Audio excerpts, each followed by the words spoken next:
Pour un gars d'ici, être le directeur de général des Canadiens est une occasion d'une vie. Enjoy the moment, you're in the NHL here. Working for the Montreal Canadiens is a dream. La plus grande franchise dans la histoire du hockey. If it was my last day on this planet, and you told me what would you like to do, I want to be in that building on a Saturday night.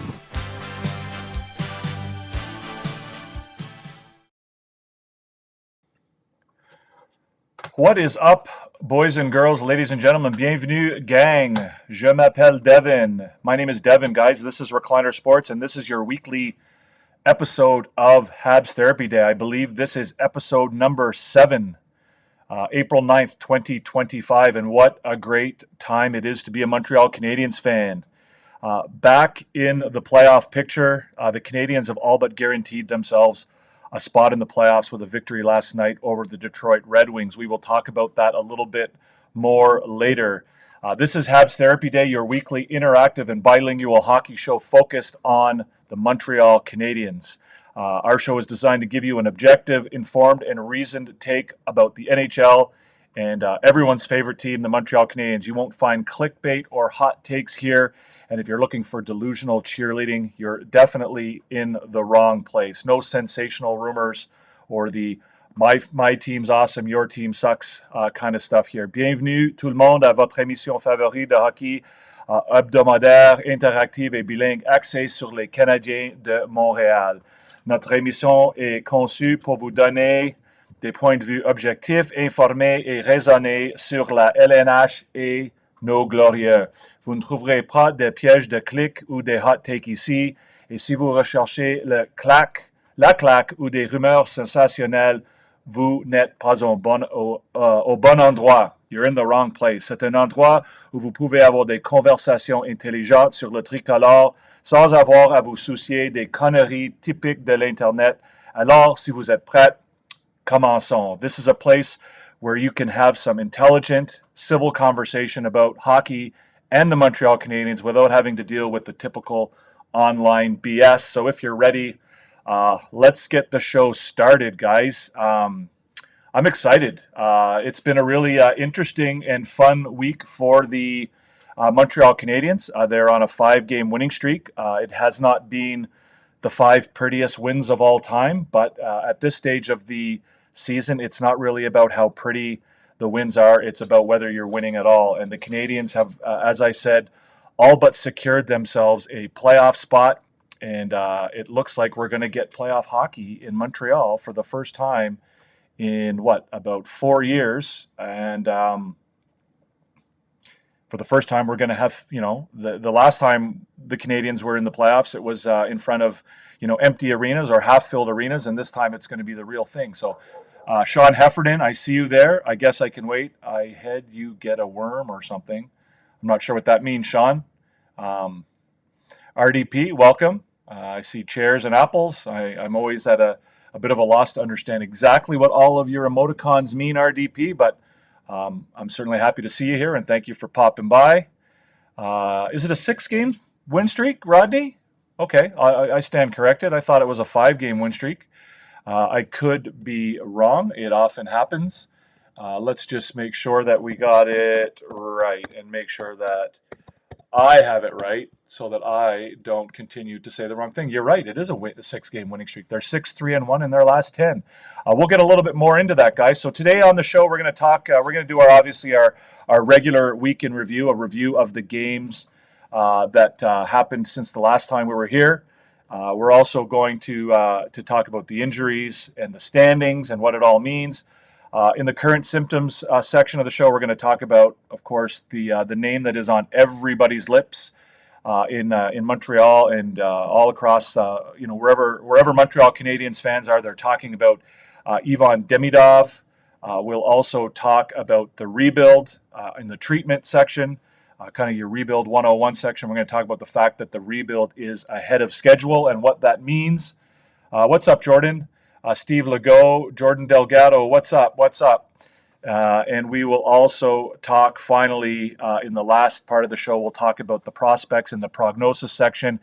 and we'll talk about, beyond Ivan Demidov, there were 4 other signings recently for the Montreal Canadiens, signings of note that we'll talk briefly about as well. So if you're all ready to go, let's get things started, guys.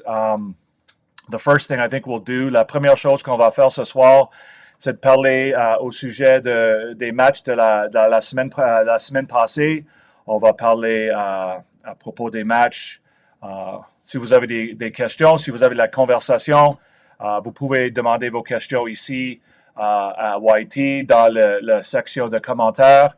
If you're over on TikTok, si vous avez des questions at TikTok, vous pouvez les demander là-bas. If you're over on TikTok, guys, you can join us on YT.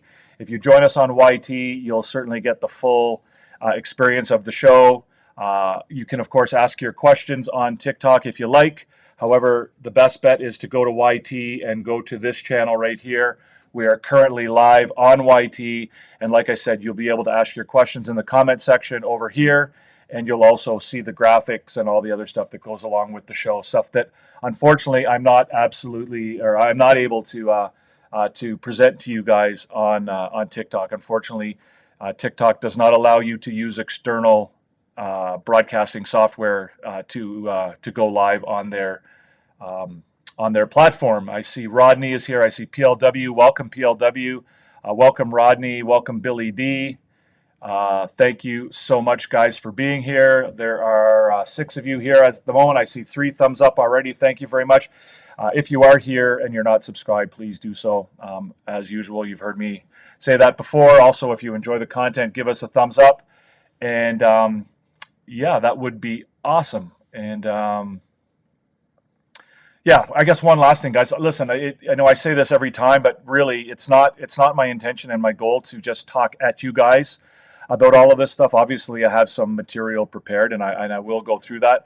But really, more than anything, I'd rather have a conversation with you guys about all of this stuff. So, feel free to ask any questions. No question is too silly or basic or dumb or whatever. I love talking about the Canadiens, as you can tell. I wouldn't be here if I didn't. And so, feel free to send your questions. Et si vous avez des questions en français, c'est une émission bilingue. J'aimerais bien vous parler, pas parler à vous, mais parler avec vous. Alors, si vous avez des questions ou des commentaires, si c'est dans la section de commentaires ici à YT, ou si c'est dans la section de commentaires à Twitch ou à TikTok, j'aimerais bien avoir des questions. J'aimerais avoir une conversation plutôt de juste parler moi-même. Je vais entendre vos questions et répondre à vos questions aussi. Steve over on TikTok says, according to Bob Hartley, KHL uses a lot of 1-3-1. So yeah, bigger ice, but tight D game. They don't use a bigger ice in the KHL. They use an NHL-sized ice in the KHL. They do use a little bit more 1-3-1. It's a little bit more defensive over there, I guess, than it is in the NHL typically. Yeah, it will be exciting to see how his game translates. I'd also invite you to. I don't know. I'm not a big Bob Hartley fan. Bob Hartley wasn't a very good hockey coach, and I find as a broadcaster he's a little bit lazy. He just he relies on the fact that he has a bit of a pedigree and was involved in the NHL and doesn't really put too much work into the information he puts forward on BPM. He kind of flies by the seat of his pants a little bit. Thoughts on Laine struggling 5-on-5? I think Laine is playing a little bit better on 5-on-5 lately. I think he's certainly looked better since the Four Nations face-off, and I think that the addition of Demidov, if and when it happens, will certainly help that as well. Marc-Antoine Savard asks, where would I put Demidov? I don't know. I think you probably you start by trying him out on the second line and see how it works and see how he adapts. It appears that the plan is for him to meet up with the team on Friday or Saturday, whether it's in Toronto or Ottawa, and then presumably he'll have a couple days to practice with the team and then figure things out. Hopefully by that time, the gap in the wild card spot will be even greater, and so you can sort of afford to experiment a little bit with him. Obviously, if they're still fighting tooth and nail to try and stay in a playoff spot, that's going to be harder to do. But if they still have that 8-point gap And even if they can clinch a playoff spot, then that'll allow them to try a little bit in the game against Chicago and the Carolina game, and see where he fits into the lineup. But if you're over there on TikTok, guys, like I said, I certainly am prepared to answer your questions over there. But it certainly would be better for everybody if you came over and joined us on the YT channel. The channel is right there. We'd love to have you. We're trying to grow our community over here on YT, and so I invite you to check it out.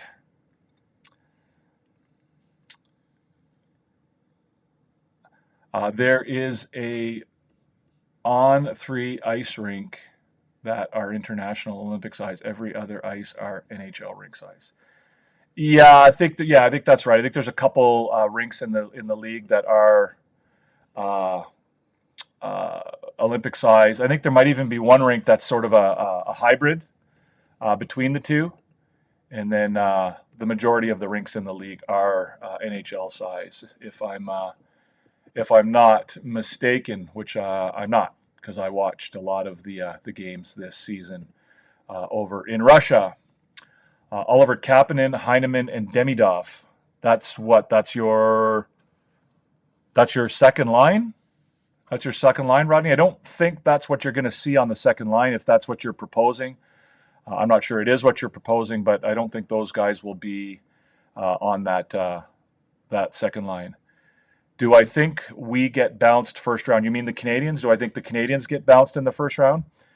It's entirely possible. I mean, I think they're going to go into the first round as a heavy underdog. So, I mean, anything that happens between now and then would certainly, like I said, at this point, anything is gravy, right? This is all, this is the cherry on top of the sundae. They already have the ice cream, we already have the chocolate sauce, we already got the peanuts, we already got the whipped cream, and now this is the cherry, right? This is, above expectations. We didn't expect to be here, or the Canadiens didn't. I didn't expect them to be in this position. I thought it was a possibility, but I thought it was a real long shot. And certainly, after October and November, it wasn't something that I really thought would happen. At this point, the season's been a success. There's no taking that away from them at this point. Whether they, obviously there'll be a sense of disappointment if they, for some reason, don't make the playoffs. Something crazy happens between now and then, which I don't see as being very likely. And even if they lose in the playoffs, obviously, we're not going to be happy about that, and we're not going to be, certainly the players won't be happy about it, and they have higher expectations than that. But at the end of the day, when we look back on this season as a whole, regardless of what happens between now and when the Canadian season ends, I think the overall 100-foot view of this season will be that this was a very successful season, and that the rebuild is moving forward at a really good pace. We're going to talk about it, Izzy. We're going to talk about when Demidov is playing. We're going to get into that later on in the show. But first, we're going to go over the week in review. Stu Cowan thinks they put Demidov on the top line with Nick and Cole. Yeah, I wouldn't pay. I mean, I don't mean to be a dick about it, Morgan, but I wouldn't pay too much attention to anything Stu Cowan has to say. Frankly, Stu Cowan's a little bit clueless when it comes to all of this. It kind of blows my mind that he has the access that he does, and he gets as many things wrong as he does. I'm not saying that it's not possible. First of all, there's no way that Stu Cowan could possibly know that. Right? The only way he could possibly know that is if, Marty St. Louis told him that, and I can guarantee you that Marty St. Louis didn't tell him that. So he's speculating on that because he thinks it might be a good idea. Realistically, it's, is it possible? Yeah, it's possible. But again, I think that the plan would probably be to, at least for this season, to try him out first of all on the second line. Is it? I just don't. I don't see the rationale behind breaking up the first line right now. Like, why on earth heading into the playoffs would they break up a first line that is doing really, really great things? Like, why? I don't. Again, Stu Cowan. Honestly, I mean, I don't. I think there's probably 8 people in the comment section right now who could do a better job covering the Montreal Canadiens than Stu Cowan. HABS first line is steamrolling right now. No way it will break. Yeah, I agree. Yeah, I mean, and that's the whole point. At the end of the day, Stu Cowan doesn't know. I don't know. You don't know. I don't know whether they'll start him on the second line. To me, it's what seems to make the most sense at this stage if they're going to try something. But again, I think it'll be nice if they have a bit of a cushion. Come next Tuesday, I think it is, they play Chicago, or Monday maybe. If they have a bit of a cushion so that they can afford to experiment a little bit with Demidov. If it doesn't work immediately with him on the second line, they can try, a few different things out. I don't see them putting him in the bottom six. He doesn't really have the skill set for a bottom six. He doesn't have, at this stage, at the NHL level, the defensive game, to me, or the two-way game to be a bottom six player. I think he's got to be in the top six. But again, I also don't see them having real intention of breaking up the top line right now. I think that's probably right, Danielle Rayom. New hook line, Demidov. I think that's probably what you're going to see off the top. But again, I don't know. That's pure speculation on my part. But again, I think that's probably what makes the most sense right now. So let's get quickly here, guys, to the week in review, if that's all right with y'all. So since we were last together here on Therapy Day, the Montreal Canadiens have played 4 games. Given that they're on a 6-game win streak, we know that they won all 4 of those games. The first was against the Boston Bruins last Thursday night at the Bell Center. Boston is not the same team that we've seen in the last few years. They're kind of a shell of themselves. They're not a very good team. They at one point slid into very last place in the entire conference. They're not there anymore. They're 2 points up on the Flyers. However, they don't look very good. They got rid of a number of players at the trade deadline, and they've struggled beyond Pasternak and maybe Swayman. They don't really have much to offer, and the Canadiens were able to take advantage of that. The Canadiens essentially dominated that game. Really good contributions from the bottom 6, goals from Christian Dvorak and Brendan Gallagher, and the final score was 4-1. On Saturday night, they played at the Bell Center against the Flyers. This was the beginning of the streak of slow starts, I'll call it. They did not look very good in the first period. It was really up to Samuel Montembeault to keep them in the game. In that first period, they did not look good at all.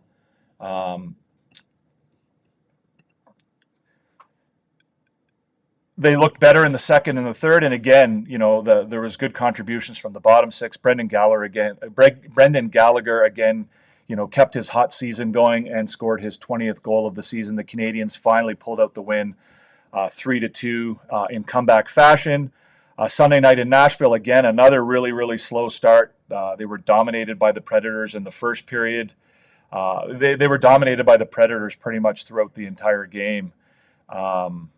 The high danger scoring chances for the game, against Nashville was 18-3 in favor of Nashville. This game was in Nashville, by the way, last Sunday night, and it was Jakub Dobeš who kind of stole that game for the Montreal Canadiens. Dobeš looked a little bit shaky early on, but he certainly found his way. I believe there were 37 shots on goal. I think he saved 36 of 37 shots. Goals from Patrick Laine and Cole Caulfield gave the Canadiens a 2-1 victory over Nashville last Tuesday. And finally, we had the game last night against the Detroit Red Wings. This was a really big game. To me, this was the biggest game of the season. This was the game to me where, if they won last night, which they ended up winning, this was the game where they could really put a stranglehold on that playoff spot. I think at this stage it really would take a colossal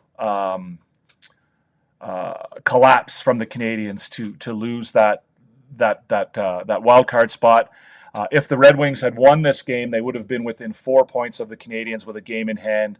But with the Canadiens winning, they're now up by 8 points with a game in hand, and it's very unlikely at this stage that either the Rangers, Red Wings, Islanders, or Blue Jackets can catch them. The Canadiens win 4-1 last night. Again, it was another slow start. They got outshot 23-4 in the first period. Again, heroics from Samuel Montembeault keeping them in the game. They were able to rebound better in this game than they certainly did in the Predators game. They looked better in the second and third period. They were certainly the better team in the second and third period. Cole Caulfield with his 37th of the season. He has 4 games left to see if he can reach that magical 40-goal mark on the season. You could argue they were lucky to get the win last night, I guess. I would have liked to have seen them show up with a little bit more, a little bit more juice last night, given how important the game was, and playing at home in front of their crowd. Again, there's a lot of positives to be taken out of the fact that they were able to come back and that they've now shown the ability that, that they can come back in games when they're behind. This is an ability they didn't have at the beginning of the year. If they got behind by a goal, or certainly if they were behind after the first period, the game was pretty much over. Now they have the ability to sort of turn that around and weather the storm and come back. If you were watching our show earlier in the season, these were winning habits that we talked about, right? The ability to weather the storm, the ability to come back. Remember, early in the year, the Canadiens would give up a goal, and then they'd give up another. They would give up 2 or 3 goals within like 3 or 4 minutes, and all of a sudden the game would be over. Now they have the ability to sort of right the ship and come back. But on the other hand, you don't want them to get into the habit, which they have gotten into, of getting behind in games, because that's not a recipe for success, especially when it comes playoff time and you're playing against teams like Washington and whoever they might else play in the playoffs. You're not going to get away with that on a night in and night out basis. You're not going to get away with being outshot 23-4 in the first period in very many playoff games. That's not going to work very well for you. If you're looking for an excuse, then the Canadiens, it was their 5th game in 8 nights. They played, they've played a lot of hockey lately, so there may be a level of mental and physical fatigue there. You wouldn't think there's a ton of physical fatigue. It's the young, quite a young team. But mentally, it's a lot going on there. Back to back with travel in Nashville. So again, but all in all, a successful week, 6 wins in a row, including these 4 games. 4-1 over the Red Wings, 2-1 over the Predators, 3-2 over the Flyers, and 4-1 over the Bruins. So, you're seeing a couple things there. You're seeing they're not giving up very many goals, right? That's 4 goals in 4 games they gave up. They've scored 13 goals in those 4 games. So, again, that magic number of allowing less than 3 goals per game and scoring more than 3 goals per game, they certainly accomplished that over the last week. So we'll have a quick look at the standings as well, guys, and talk a little bit about that. So as I mentioned earlier, the Canadiens now have 87 points. Their record is 39-30-9, 5.58 winning percentage. Their goal differential is -17. I think it was Daniel that pointed it out. I think it was Rodney who pointed out that, a 6-game winning streak. They're 6-3-1 in their last 10 games. If we compare that, you see that on the bottom of the graphic. If we compare that to last year at the same time, so on the 9th of April, 2024, the Canadiens had played the same number of games. They had a record of 30 wins, 36 losses, 12 overtime losses for 72 points. Their goal differential was -49, and their winning percentage was .462. So they currently sit alone in the second wildcard spot in the Eastern Conference with just 4 games left. Their 4 games remaining are against Ottawa and Toronto on the road, and then back home against Chicago and Carolina. Ottawa is on Friday. Toronto is on Saturday. Chicago, I believe, is next Monday, and I believe the Carolina game is next Thursday. They're currently 8 points ahead of the Rangers, Detroit, Columbus, and the New York Islanders. Each of those teams have a game in hand. They each have 5 games left to play. So they do have that game in hand, but again, that 8-point lead for the Canadiens is a pretty decent cushion at this stage. They're also 3 points behind Ottawa.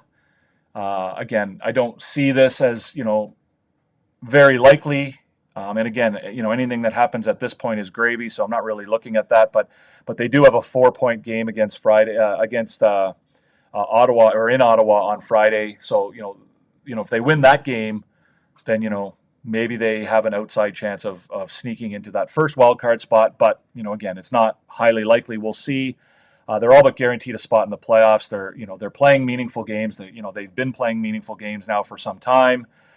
They have 15 more points than they did last season. They have 87 points right now. They had 72 points at the same time last season. So that's a huge improvement from one year to the next. Their goal differential has improved by 32. Last year they were a minus 49. This year they're just a minus 17. And as we noted, they're on a 6-game winning streak. And, things are looking very much like we're going to see playoff hockey. So that's kind of it for the week in review and the standings. I'll go quickly as well, guys, just to show you we got some injuries here to talk about. The current injuries for the Canadian are Kirby Dach, as we know, injured himself on the 22nd of February versus Ottawa. He's had surgery on his right knee, and he will be out for the remainder of the season. For some reason, Puckpedia has Ivan Demidov listed on the injured list. I'm not sure exactly why, but it probably has something to do with the technicality of some kind. Caden Gooley returned on March 28th from that lacerated quadriceps that he suffered in January against the Winnipeg Jets. Emil Heineman is out day to day with an undisclosed injury. Looked like he maybe took a bad hit against the Philadelphia Flyers last week, and we'll see where he is with that. Looks like it might be a concussion situation, which is probably not ideal, but we'll see how that works out for him. RHP is out for 6 weeks with an upper body injury down in Laval. Yoel Armia is not on the injured reserve, but we have noticed that he is suffering from something. There's something definitely going on with Yoel Armia. It's likely something to do with his hand or his wrist or his forearm. If you've noticed it, he's having a hard time shooting the puck, or even handling his stick in an effective way, and so that's kind of interesting. I don't know what's going on there. It would be nice if they do get that cushion in that playoff spot to be able to give Armia a couple days off, right? With Demidov coming, maybe you can give Armia a day or two or a game or two to rest and heal that injury in time for the playoffs. And the last injury note that I want to just touch on real quickly is the David Reinbacher situation, right? It's he hasn't played in a while. He's been in and out of the lineup with Laval. Initially, they were telling us that it was sort of a precautionary thing, or it was part of the protocol of his return to play, sort of a load management kind of situation. Now, things are pretty quiet. We're not hearing much about why he is or isn't playing. My understanding is that he didn't travel with the team out west. The team has just spent, they played 2 games in Manitoba, and they played 2 games in British Columbia. He didn't even make that trip. So again, I'm not 100% sure what's going on there. I'm not sure we need to be concerned about it, but I kind of am. That's not ideal. I don't know exactly what the situation is. I'm hesitant to jump to any conclusions about it. But again, it's kind of, it makes you wonder. I don't know what's going on. So again, I don't like to speculate, but at the same time, it kind of is worrisome that they're not being a little bit more upfront with us about what's going on. So if you're over there on TikTok, fire away with your questions, guys. You can also join us on YT. That's probably the best way for you all to get in here. The channel is right there. Open up your YT app and pop on over. I see Danielle. I see PLW. Anderson92 says, to start next season, who leaves to make room for Fowler, Dobesh, and Montembeault? Fowler won't be in the Montreal Canadiens lineup to start next season, Anderson97. I don't know that for certain. Is it? It's a possibility, I suppose, but it's an enormous long shot for Fowler to be on the Canadiens roster next year. He would be that would be probably as abnormal a climb to the NHL as there has been for a goalie in a number of years, like 25 years. Like look at the starting goalies in the NHL. There are not very many guys, or even, even backup goalies. Look at the goalies playing in the NHL. There aren't a lot of goalies who are, first year pros playing in the NHL. It's not a normal trajectory. It's highly unlikely for him to be there. I would expect you'll see Primo and Fowler down in Laval next year. You don't have to ask the question 3 times, Anderson 92. I got you, man. I'll get to it eventually. Sometimes it takes a minute, but I will definitely get to your question. Again, Primo. It may be that Primo is gets. I think that there will be a battle for the backup job in Montreal next year between Primo and Dobesh. I don't. Again, Fowler would have to do some really, really spectacular things to win the backup job in Montreal. And even if he did those things, there would be a really, really strong consideration by the Montreal Canadiens to leave him in Laval anyway. Again, like I said, even if he does show up and is the better goalie, you would not want to rush a guy to the NHL. You don't want you wouldn't want, especially. I mean, again, you don't want Fowler. You want Fowler to play, right? You don't want him, to play 25 games next year. You want him to play 50 games. Ideally, he's the starter in Laval and he plays, 50, 55 games, gets a lot of playing time and gets introduced to pro hockey. He gets introduced to that kind of schedule, right? He's coming from, the university where they play mostly on the weekends. And this is a new schedule, right? Where you're traveling on weekdays, even in Laval. Obviously, the AHL is not quite like the NHL, but I mean, you're traveling more. You might be playing on weekdays. It's a routine. You got to learn how to be a pro on and off the ice, and I think that's an experience that Jacob Fowler is definitely going to need to have before he makes the jump to the NHL. Artur, do I think the Canadiens can have a chance to beat the Caps? What do you think? Do you think the Canadiens have a chance to beat the Caps? If that's indeed who they play in the first round of the playoffs, is that? Do you think, Artur, that they can beat them? What do you guys think? Anybody? Let me know in the comments, and then maybe I'll let you guys know what I think. So, again, Arturo, if you want to join, pop over here to YT. There's the channel right there. You can join us over here.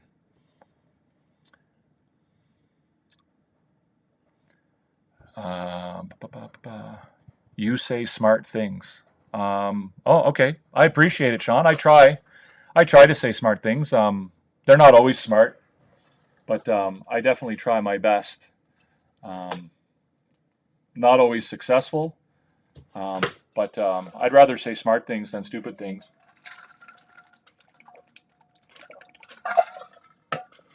But I do appreciate the compliment. Thank you.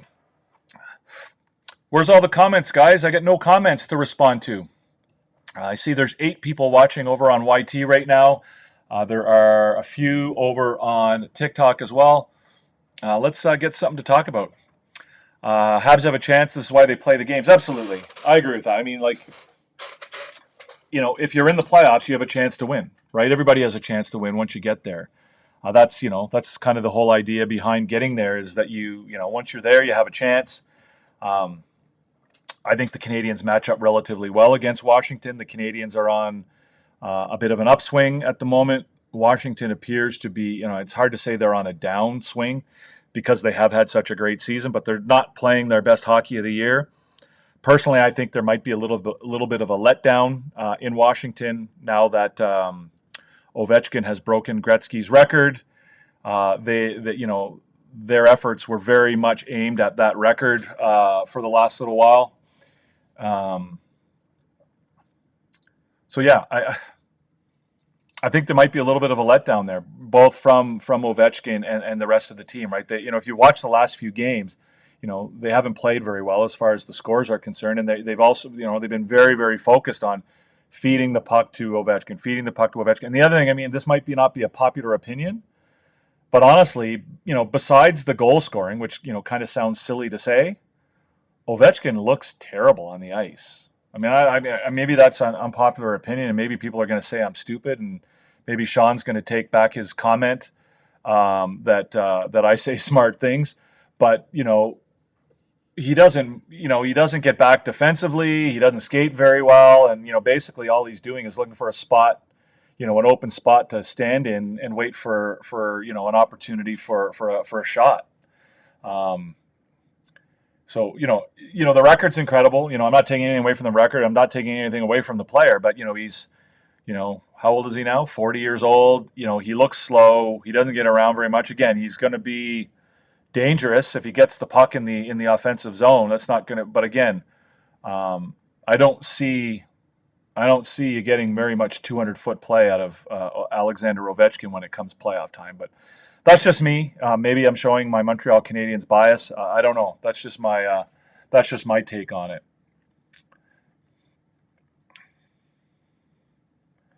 Yes, the Canadiens will win the first round of the playoffs regardless of who they face. Yeah, I don't know if I agree with that, 420.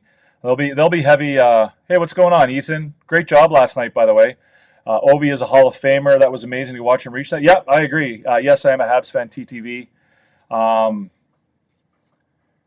Yeah, it was a spectacular thing to watch. It's an amazing record. It's a record that most people didn't think was ever going to be broken, and it was amazing to watch. But again, I just I don't from what I saw, I don't see his play translating to playoff hockey very well. So Billy D, Price had a great pedigree but wasn't ready for the big time first year pro. Very few goalies nowadays are ready to just step right into pro hockey. It's not like, the days of Patrick Waugh.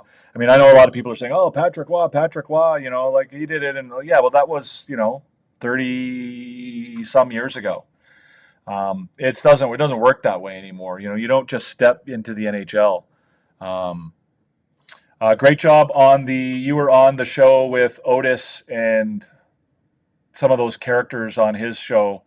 And you did a great job standing up for yourself, Ethan. That's what I'm talking about. I just think the Habs have to resolve their bad habits of starting games very slow. Yeah, absolutely. I agree with that. Absolutely, PLW. I mean, they've developed a lot of really good winning habits since the beginning of the season, but not. They haven't eliminated all of their bad habits. Right? They still, they're still young. They're still immature. They're still inexperienced. They still have a lot of growing to do. Right? This is not a finished product. Even though they are, ahead of where we might have expected them to be at this stage, right? They're ahead of where they are, but they're still young, right? This is still one of the youngest teams in the NHL. The rebuild, I think, is ahead of schedule, and but that doesn't mean that this is the finished product that they're ready to, they're ready to compete at the highest level. That's not to say that they can't do great things. They can do great things. On any given night, they can beat anybody. But, the key to being a great team in the NHL is, being consistent and, like you say, eliminating a lot of those bad habits. Pop over to YT, guys. If you're on TikTok, there's the channel. We're on YT. Come on over here, subscribe. We're looking for more followers, more viewers on YT. I know you love your TikTok. But if you want to get the full experience of the show with the graphics and everything, you can pop over here and you can do that. Luciano, when you got a team that believes, look out, and the Habs are believing. Yeah, when you get on a roll with a young group like this who, obviously has a lot of chemistry and they like each other and they get along, you get that sort of us against the world kind of feeling. And anything can happen. Anything can happen. But again, they're still young. They're still inexperienced. They've the majority of them have never played playoff hockey in the NHL, and they're going to rely heavily on those who have, and it'll be interesting, right? Sometimes when you're young, that's a good thing, right? Sometimes you're too naive to know that you don't have experience, right? You don't, sometimes you're too inexperienced and too young to know that you are in over your head, and you just go and play hockey, and that's great, right? Arthur Hudon, I think you were just over on TikTok. Thank you for joining us, Arthur. Welcome and bienvenue. You please, if you can subscribe down below, there's a subscribe button. That would be awesome. If you enjoy the show, give us a thumbs up. But welcome to the show. It's great to have you. I think if the Caps start the series with Lindgren, I don't think they can beat us. Well, again, I think, it's the playoffs, and anybody can beat anybody in the playoffs. I think, again, the Caps will be heavily favored over Montreal. But, like I said, once you get in the door, once you're at the party, you never know who you're going to meet, right? If you make it to the party, you might take home a girl, right? Or a guy, depending on, what you prefer. But, getting to the party is the key. And the Canadiens basically, at this point, have their ticket to the party. So we'll see whether they can, translate that into more. And again, at this stage, anything that happens between now and the end of the season is all gravy, right? This is all they've whether if the season ended today, they've had a positive and successful season. I like their chance. Billy D says I like their chances against the Caps better than the Leafs. Yeah, I don't know. I mean, I think there's probably arguments to be made either way on that, Billy D. I think the Leafs series would be an interesting and exciting one to watch. But again, if the Canadiens go out and they fire on all cylinders, they're not going to be a good time for any team. Lindgren is tired. Yeah, Lindgren's tired. I mean, I think that it's Aiden Hill that's there, right? I always get Hill and who's the other goalie that was in Vegas? I always get them confused. Neither of their goalies have been playing all that great of late. I mean, that's the Toronto. I mean, Matthews can beat. Rodney says Matthews, now TSN thinks Matthews can beat Ovechkin's record. I mean, realistically, he can. I think if you looked at Ovechkin at this stage of his career, you probably would have laughed if somebody said he could break the record. But again, this is a record that is as much about longevity as anything else, right? It's about, it's not just about your ability to score goals, and it's your ability to score goals consistently, and it's your ability to do it over a really, really long period of time, right? You can't get injured. You can't miss a lot of games. You can't, have a season or two where you only score 25 or 30. Like, you've got to do it year in and year out for like 20 years. And we're already seeing, injury issues with Matthews. And, again, it's not to take anything away from him as a player. But, there's a lot more to this record than just, scoring goals. You got to stay healthy. You got to stay consistent. We'll see. Which Austin has missed a lot of games? Not sure what you're talking about, Jerry.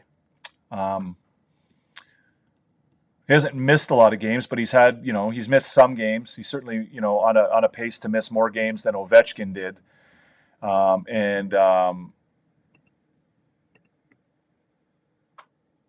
There's an injury going on there, it appears, that isn't fully resolved. It's pure speculation on my part, but we do know that he had the injury, and he had to, he traveled over to Europe somewhere to have it looked at, and certainly he doesn't look like the same player this year as he did last year. So I don't know. We'll see how it goes. What's up, Brandon?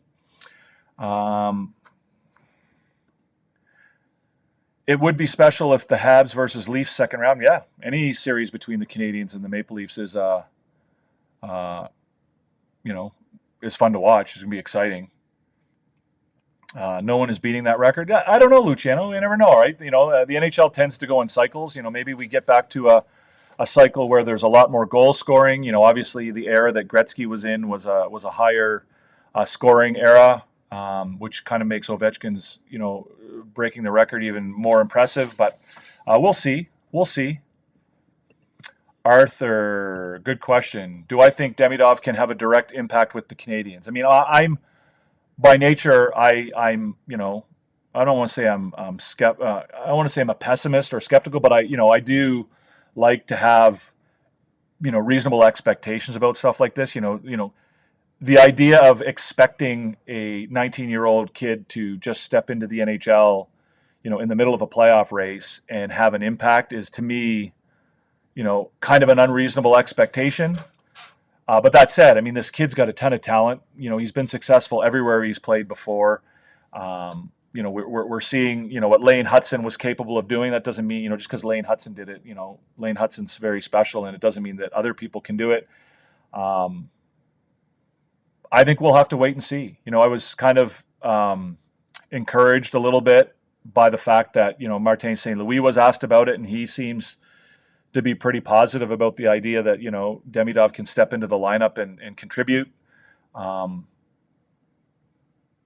Yeah, I guess, it depends on what you mean by impact, I suppose. Like, what kind of impact? Is he, is he going to score goals? Is he going to look like he belongs and doesn't look out of place? Like, what are we talking about? So,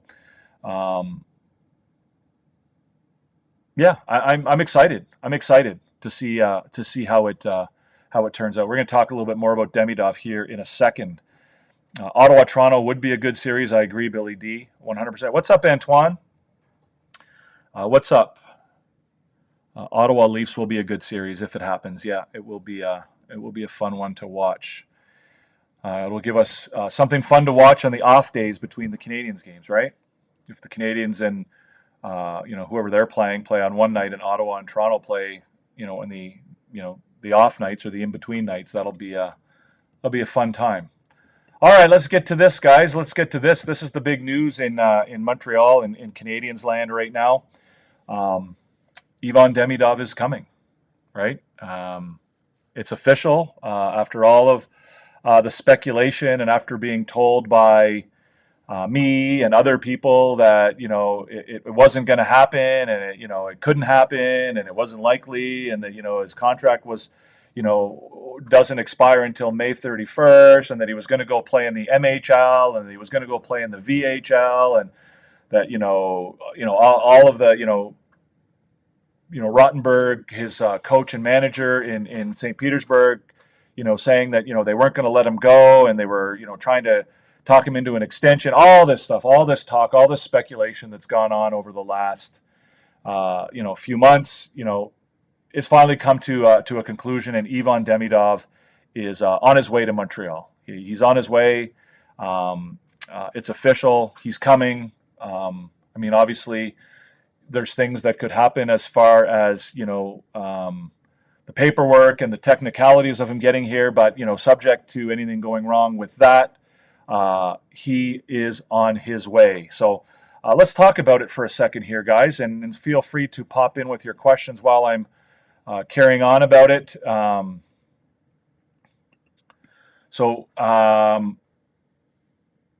Ivan Demidov signed a 3-year entry-level contract that starts immediately.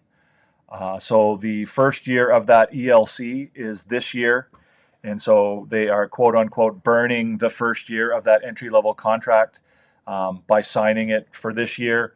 So rather than have the contract start next year, the way Jacob Fowler's does, his contract starts this year, which I believe means that he has to play in Montreal. I don't think he has the option to play in Laval even after the Canadiens season is over. Could be wrong on that, but I'm quite certain I'm right.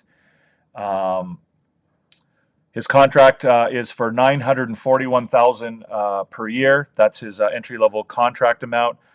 He does have a number of bonuses. He has a signing bonus of $97,500 for this year. He also has a performance bonus of $580,000 if he wins the Conn Smythe Trophy this year. So if the Canadiens, I guess they don't have to win the Stanley Cup for him to win the Conn Smythe. It would be highly unusual. But if he is able to be the MVP of the NHL playoffs, he would receive a bonus of $580,000. His AAV over the next 3 years is $2.6 million. I think that is subject to adjustment depending on whether or not he reaches his performance bonuses.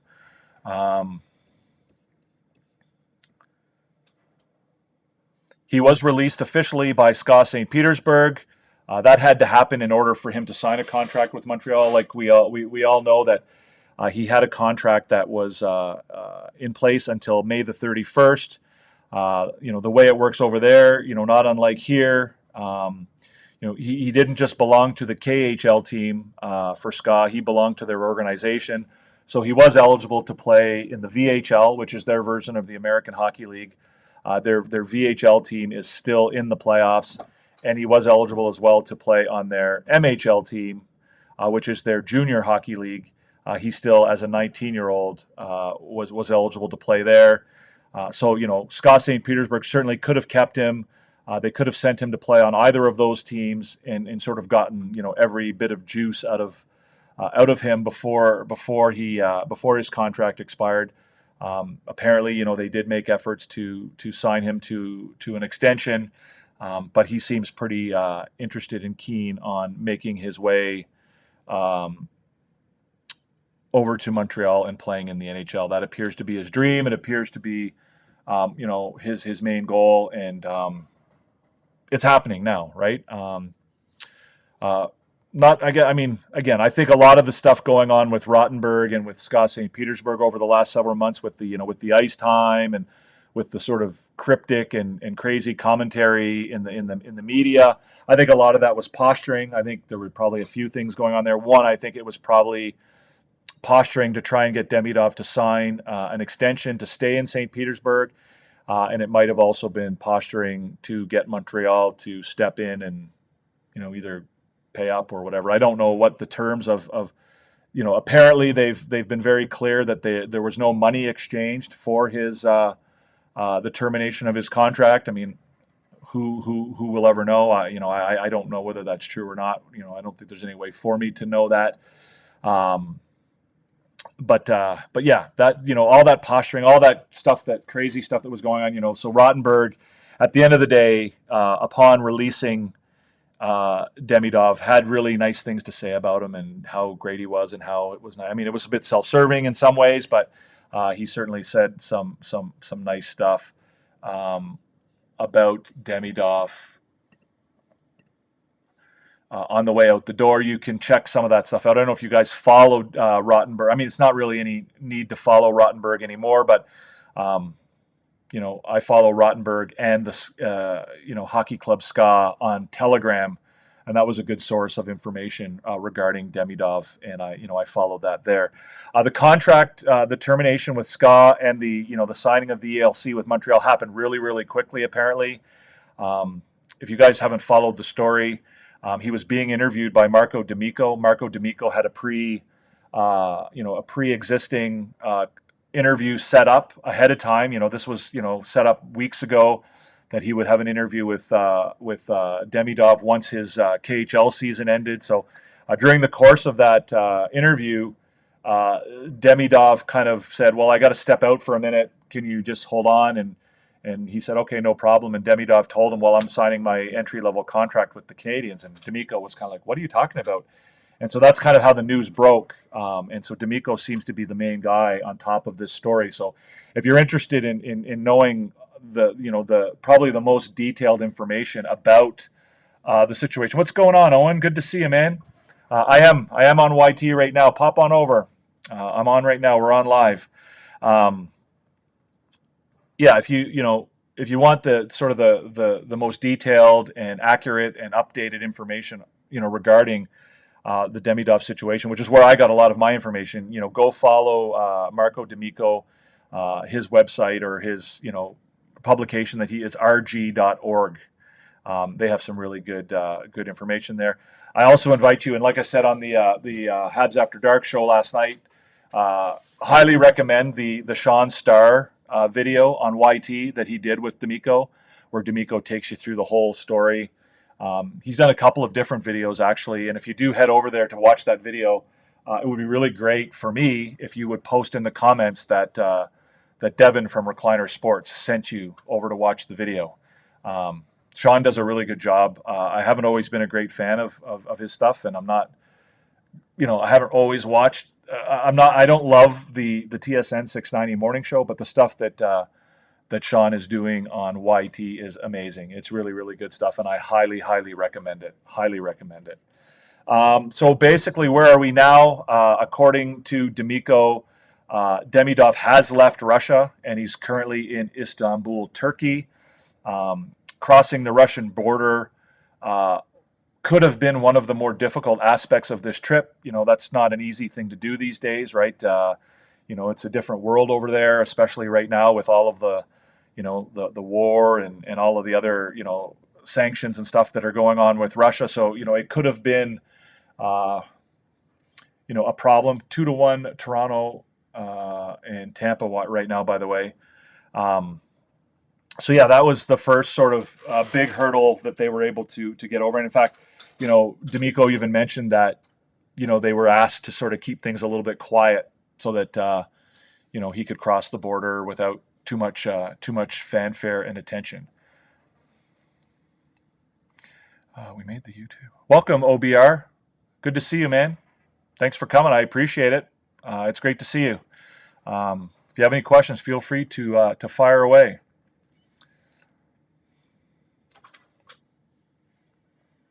Good to see a Full Metal Jacket. Have a good one, man.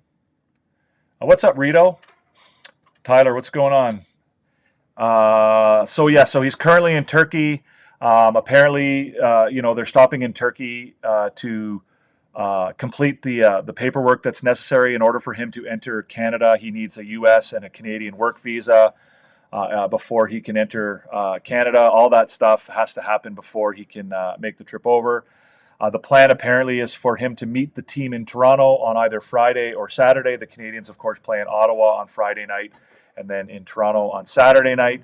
So he's expected to join the team. I think he's supposed to fly into Toronto on Saturday, and then the team will be in Ottawa on Friday. Presumably, they're taking a bus from Ottawa to Toronto, or from Ottawa. Maybe they won't take a bus. They'll probably fly. I don't know. Either way, he'll join the team.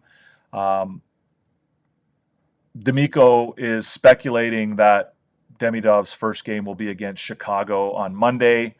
A lot of reasons why. Prime game. It's the prime game of the week on Amazon Prime. Bedard and Levshunov. For Chicago, you'll recall that there's a lot of Chicago fans that believe that they should have drafted Demidov over Levshunov. There's a lot of controversy over that. Plus, that would give Demidov a couple days to meet the team, get in a couple practices, and all of that stuff.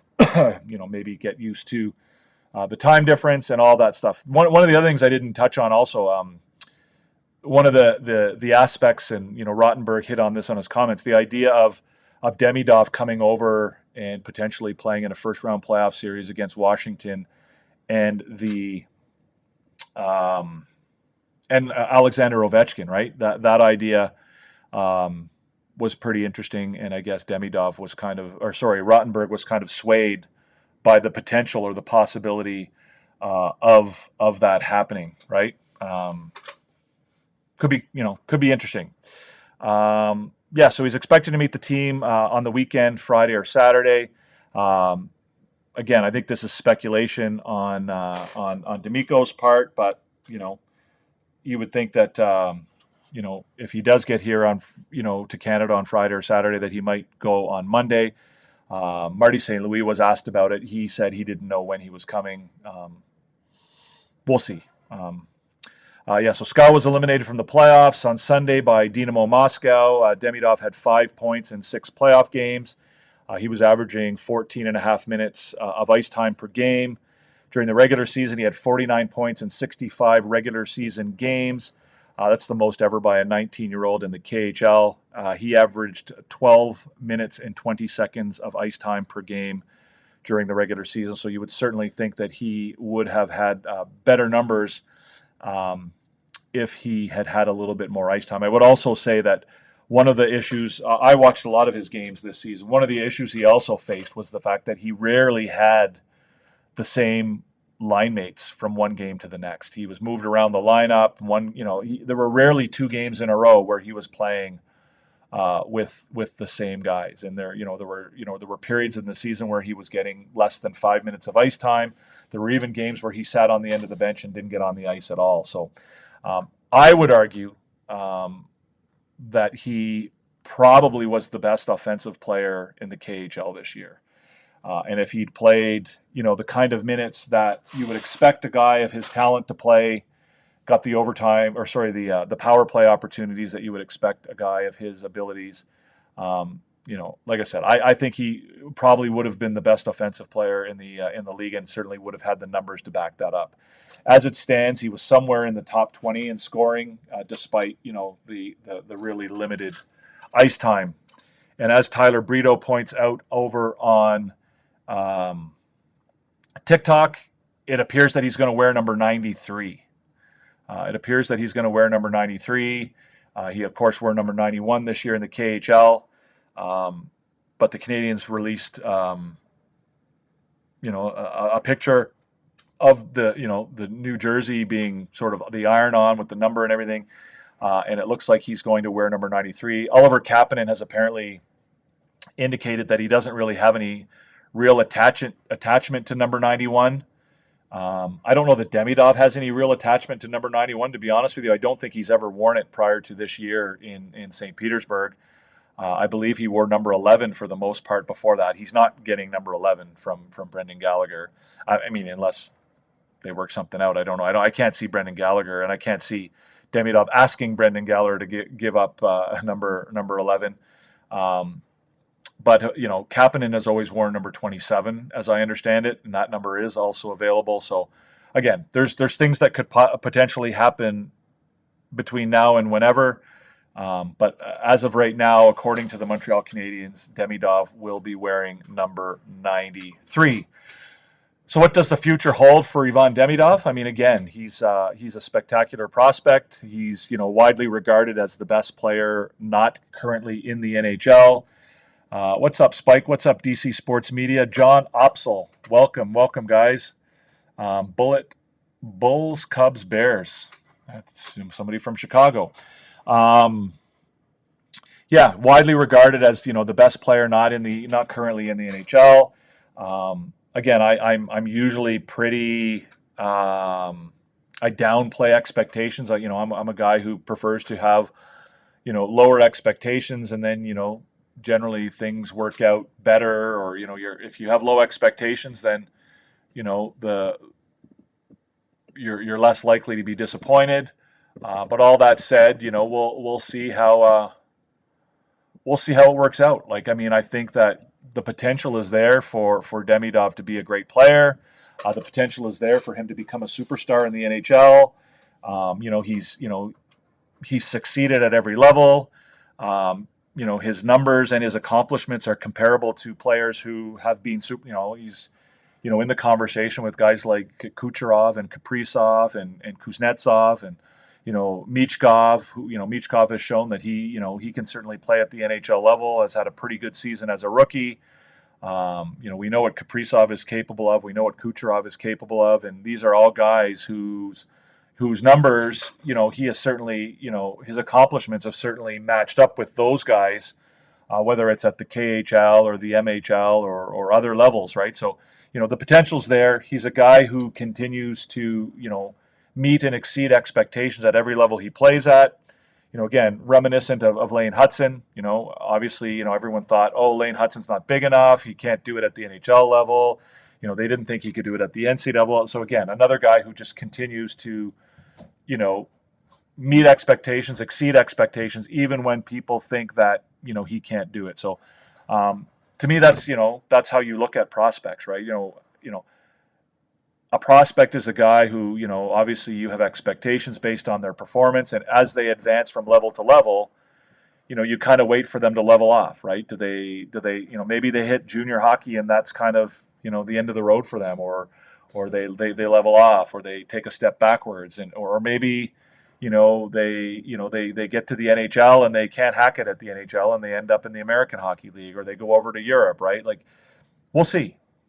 But again, I think the expectations are strong. He's got a ton of potential, and all of the indications are that this guy is going to be a really good hockey player. Whether it happens, immediately, or whether it happens over time, we'll definitely have to wait and see.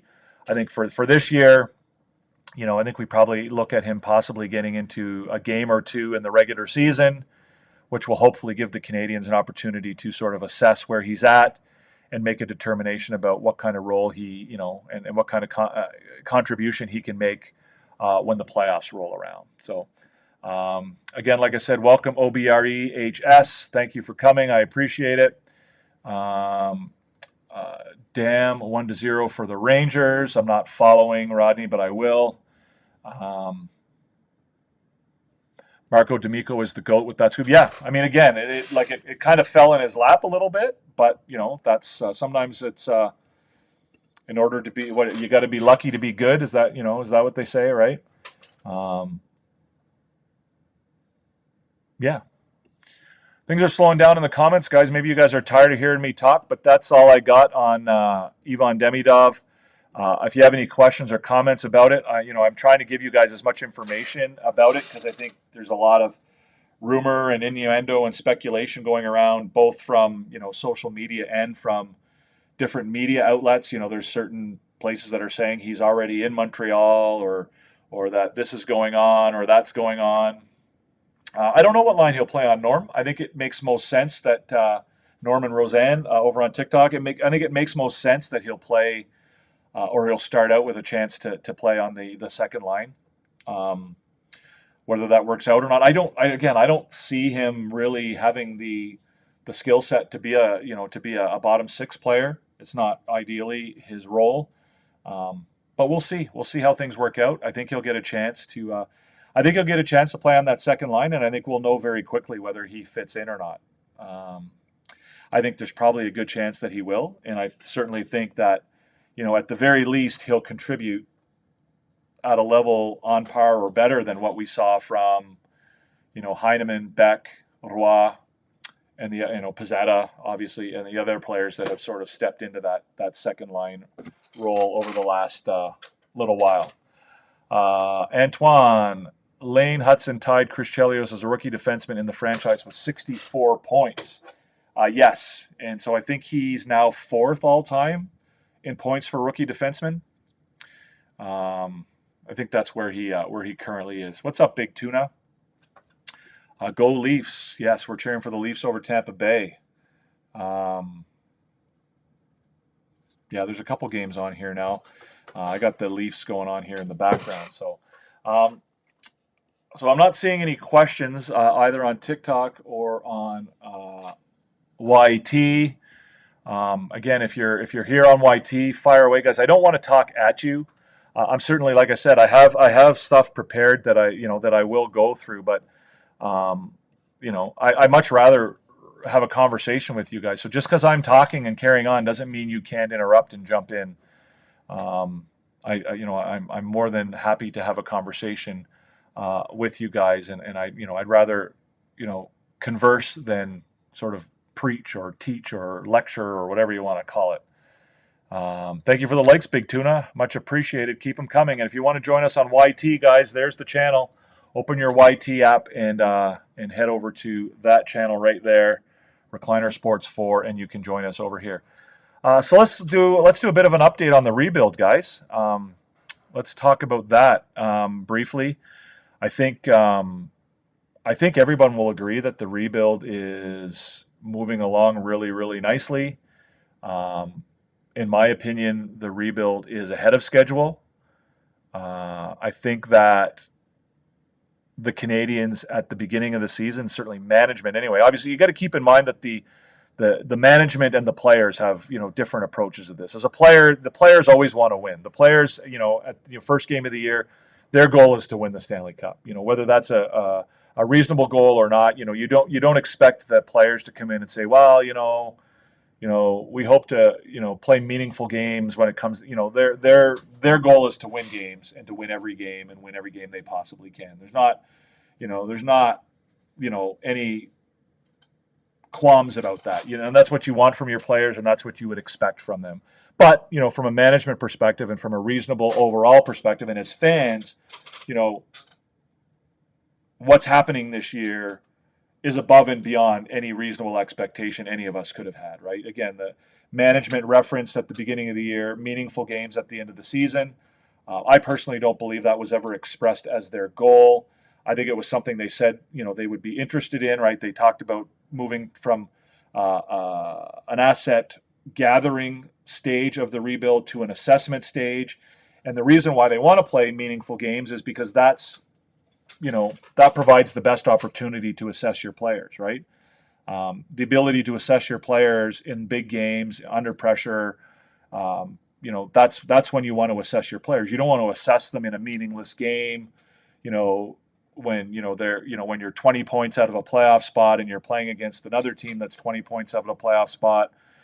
That you don't want to be assessing your players then. You want to assess your players when it matters and when it counts. Like, your guy might be scoring hat tricks against the Philadelphia Flyers in a meaningless game in April, but what does he look like, when he's playing the Detroit Red Wings in a game that makes or breaks the playoffs for both teams? What does he look like? And so that the ability to assess these players at this stage of the season, in meaningful games, is enormous. And that's kind of, I think, what they wanted to do. Which free agent would you make an offer to? Armia, Dvorak, or Pezzetta? It wouldn't be Pezzetta, Big Tuna. It would either be Armia or Dvorak. I personally like Armia better as a player, but I also recognize that Dvorak brings, as a left-handed centerman and a centerman who is really good on faceoffs, the best on the team right now in faceoffs. I recognize that that brings a lot of value. I think overall, I like Armia better as a player, but I do recognize that aspect of Dvorak's game and how important and valuable it would be. So they're playing meaningful games. They're getting that experience. They're also now going to get the opportunity to play playoff games, right? So beyond that wish or hope of playing meaningful games at the end of the season, now they're actually going to be able to play playoff games, which again is important because they're getting that experience and because the management now gets an opportunity to assess these players at the playoff level, right? What do they look like in a playoff game, right? Do they disappear in the playoffs, right? Does a guy who does a guy who had 60 points in the regular season turn invisible when it comes time to play under the pressure of the playoffs? Or do they step up? Do they become even better? Do they turn into a beast when it comes time to play in the playoffs? Like how do they respond to that pressure? They get the experience right now. They're going to know what it's like to play in a playoff game. So when it comes time to be a contender, this year, like I said, everything's gravy. Anything that happens in the playoffs is a bonus. But there's going to come a time hopefully not too far down the road, where they're going to be in the playoffs and they're going to be expected to do this, that, and the other thing, right? They're going to be expected to win. They're going to be expected to win a series or two, and then eventually to contend for the Stanley Cup. And when that time comes, these guys won't be playing playoff games for the first time. They'll have that experience under their belt. You don't typically win the Stanley Cup your first time through the playoffs, right? You got to lose before you can win. And again, I'm not putting any expectations on anything here, but my expectation is that they're not going to win the Stanley Cup this year. So any experience they get will be positive, and they'll learn what it's like to step on the ice at the Bell Center with the fans going crazy. They'll learn what it's like to live in Montreal and play in Montreal during the playoffs when the media attention elevates even beyond how crazy it can be in the regular season. They'll learn what it's like to walk down St. Catherine Street and have the entire city be buzz about the playoffs and the Montreal Canadiens. They'll learn what it's like to step on the ice in a visiting arena with the other fans, booing you, and they'll know all of that stuff. They'll know what it's like to play, with bumps and bruises and the extra physical and tight play that they'll know all that stuff. It won't be new to them when it comes time to do it for real, right? I'll get to your question in a second there, Randy N.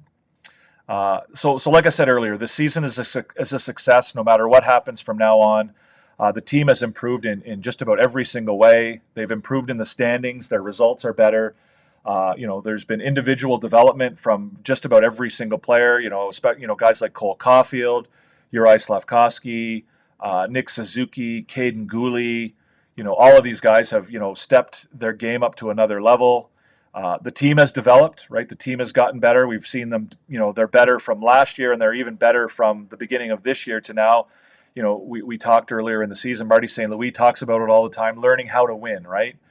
It wasn't so much about skill development now as it was more of the, psychological aspect of the game, learning winning habits and how to be winners. And that's kind of what they've done, certainly, from the beginning of the year till now. They've added assets to make them better, right? They've improved by adding assets. They added, Patrick Laine. They've added Lane Hudson. And very shortly they're going to add Ivan Demidov, right? So these are assets that they've added that have made them better, right? They've improved by, individual development, by team development, and they've added assets. And finally, they've also had, they've had players who've adjusted to new roles, right? Look, guys like Josh Anderson, guys like Brendan Gallagher, guys like Mike Matheson, guys who now have adapted and taken on new roles and accepted new roles and excelled at those new roles, right? Where would this team be if it weren't for, guys like Jake Evans? Jake Evans didn't really have to adjust to a new role. He's kind of just gotten better at the role he plays. But where would they be without Josh Anderson and Brendan Gallagher, right? Josh Anderson looked lost last year. And, he kind of, was kind of confused about what his role was and didn't really know where he fit in the lineup. And this year, he seems to have a much better idea of what he means to the team. And he's accepted and adopted that role. And he's been great. Same with Brendan Gallagher, right? Brendan Gallagher is no longer the player he once was. And, he's, playing a bottom six role. He's contributing defensively. And by the way, guess what? He's got 21 goals now. So, those four things have led to me, to the Canadiens, getting better, right? Individual players have improved and developed. Players have, adopted and adjusted and accepted new roles in the lineup. They've added new assets, in particular, obviously, Lane Hudson has been the big one, Laine as well. And the team has developed, as a group as well. And so, the team has developed in every way. So, in that sense, the rebuild is ahead of schedule because of those things, right? Again, if they hadn't made the playoffs this year, I don't think that would have been a sign that the rebuild has failed. The rebuild takes as long as it takes. And, fortunately, or however you want to look at it, it's taken an even bigger step this year than I think anybody could have anticipated. All that to say that I think it's still very important that, the Canadiens stick to the plan, right? Just because you sneak your way into the playoffs doesn't mean you do like the Detroit Red Wings did and sort of abandon all of your philosophies and your approaches to a rebuild. You don't change the way you do things because all of a sudden you sniff the playoffs. You don't all of a sudden go out and start signing a bunch of free agents and bringing in a bunch of veterans and trading off some of your younger players. You still stick to the plan, right? Just because you made the playoffs this year doesn't mean you go out and spend big bucks on free agents and trade some of your younger players. You continue to develop from within. You continue to play with what you have. Like, everybody seems so deeply concerned about the Canadiens and, getting a second line center. Well, guess what? They're playing, way above expectations right now, and they're in the playoffs and potentially, even going to maybe even make a shot at the, the first wild card spot, apparently without a second line center. They're doing all of these things in the absence of, this, everyone seems to think that having a second line center is, such a crucial and vital thing, but at the same time, they're doing really, really well without it. So again, I don't see any reason why they need to desperately go out and find a second line center, to the point where they're trading off, draft picks or prospects or whatever. That's a position that, they can potentially fulfill from within the organization. That's not to say that if the right deal comes along and you get an opportunity to bring in a good young guy who can, challenge for that role, you don't do it. But at the same time, I don't think it's at the end of the world if they go into next season without, a free agent or some guy that they've brought in a trade, who's a lock to be their second line center.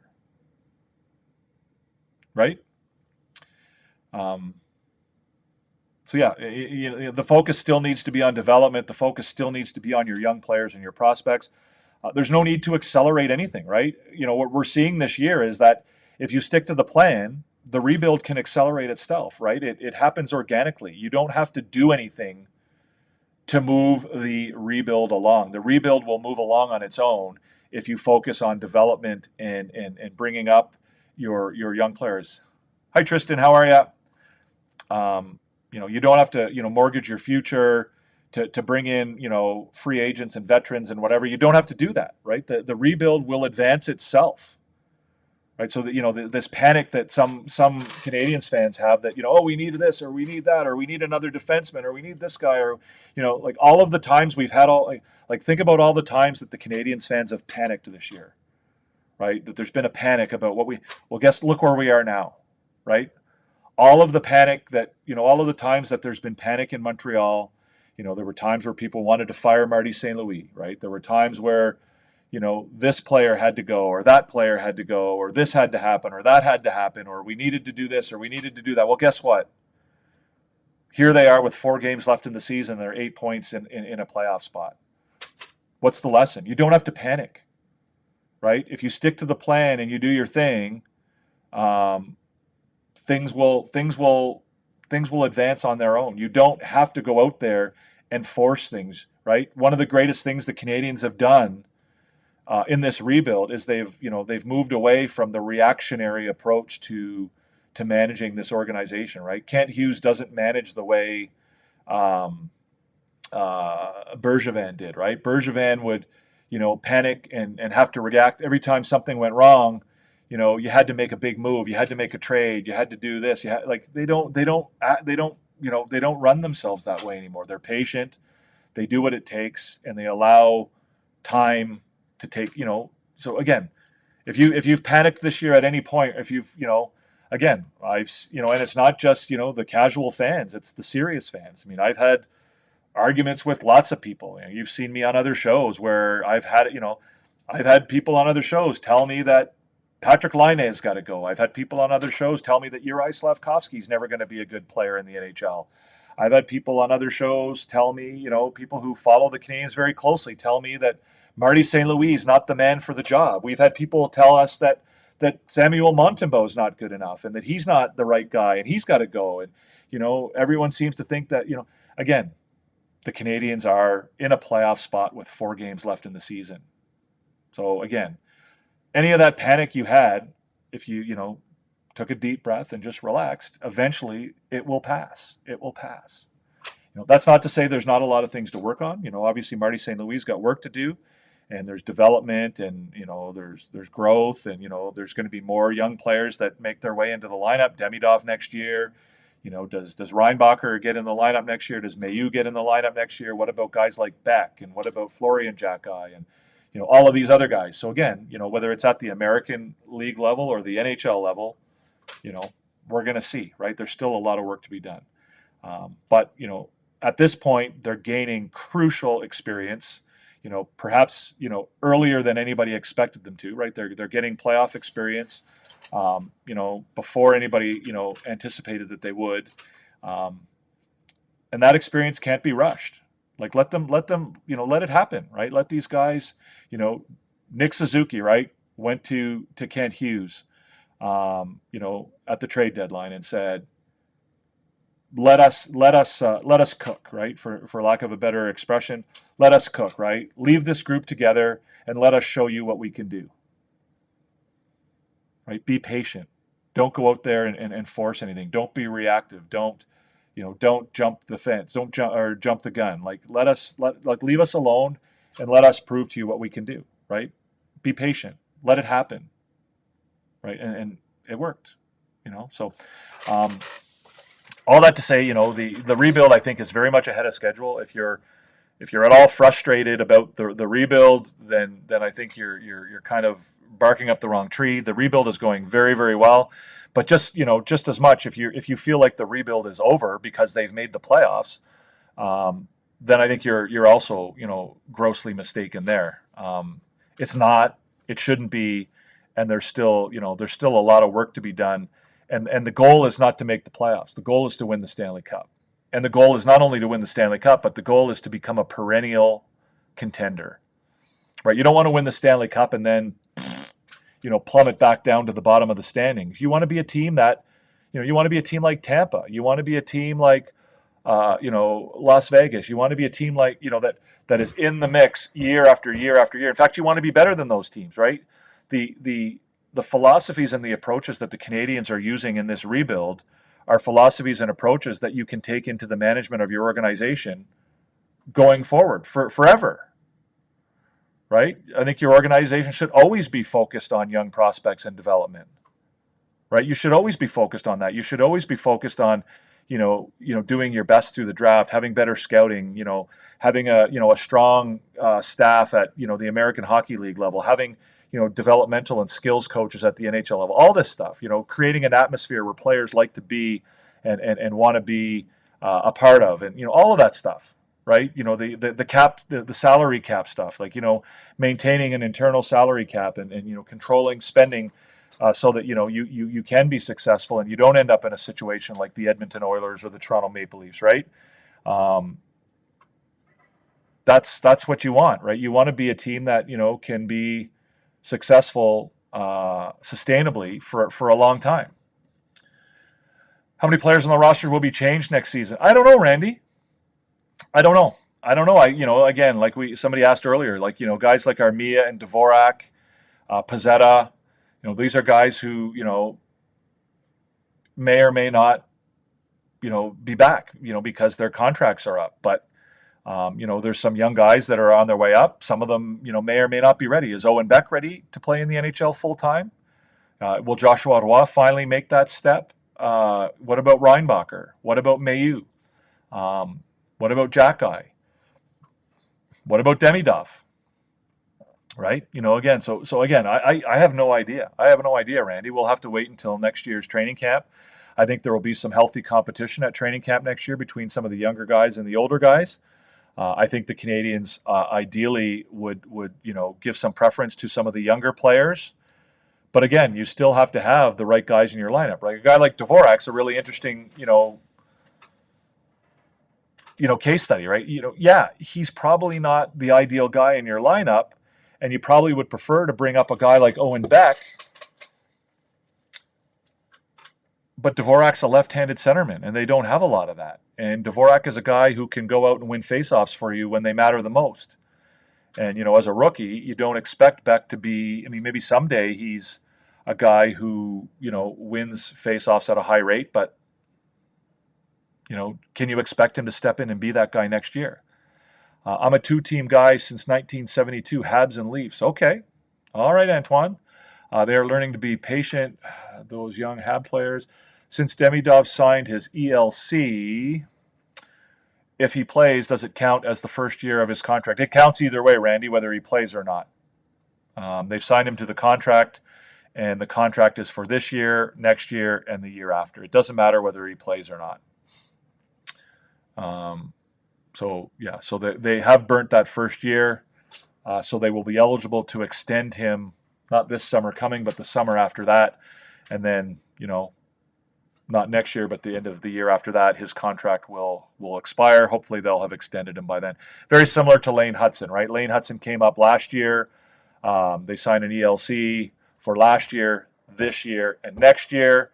This summer, he will be eligible to be extended. And then at the end of next year, his contract, if they don't extend him, will expire, and then he'll become an RFA. I would hope that the Canadiens would extend his contract long before they get anywhere near him being an RFA. That's the advantage the team has, right? The team has that entire year to extend the player's contract before other teams can offer sheet him as an RFA.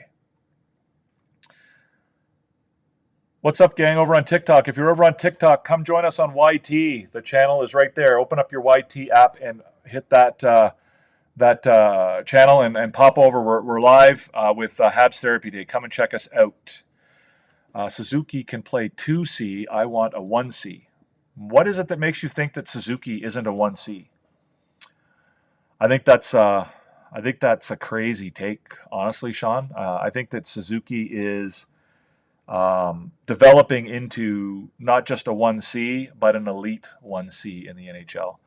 Right? It looks like he's going to be somewhere around 90 points this year. He's still young. He's only 26, maybe 27. I don't think he's 27 yet. He might be. He's one of the better two-way centermen in the NHL. Like he is, I think at this point you can very reasonably talk about him in the same conversation with guys like Bergeron and Barkov. You can call me crazy if you want, but I mean he's right there. He's right there. Like as far as centermen who are better centermen, who would you rather have as a centerman in the Atlantic Division? Who are your centermen that you would have ahead of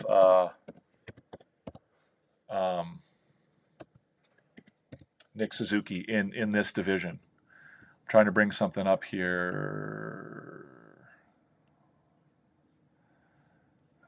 Is that not going to work? Why don't you work for me? I've done this on here before. Is it on here?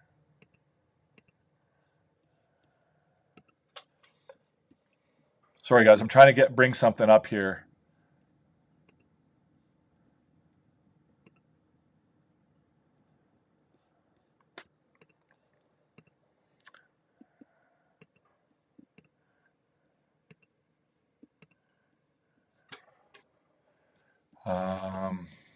Yeah, I mean, who do you have in the Atlantic Division that you'd rather have as a centerman than over Nick Suzuki? So let me just bring up. So I'm going to, if you guys want, I don't know if any of you have a subscription to The Athletic, but The Athletic puts out what they call their player cards, and basically it's a system of assessing players in the NHL.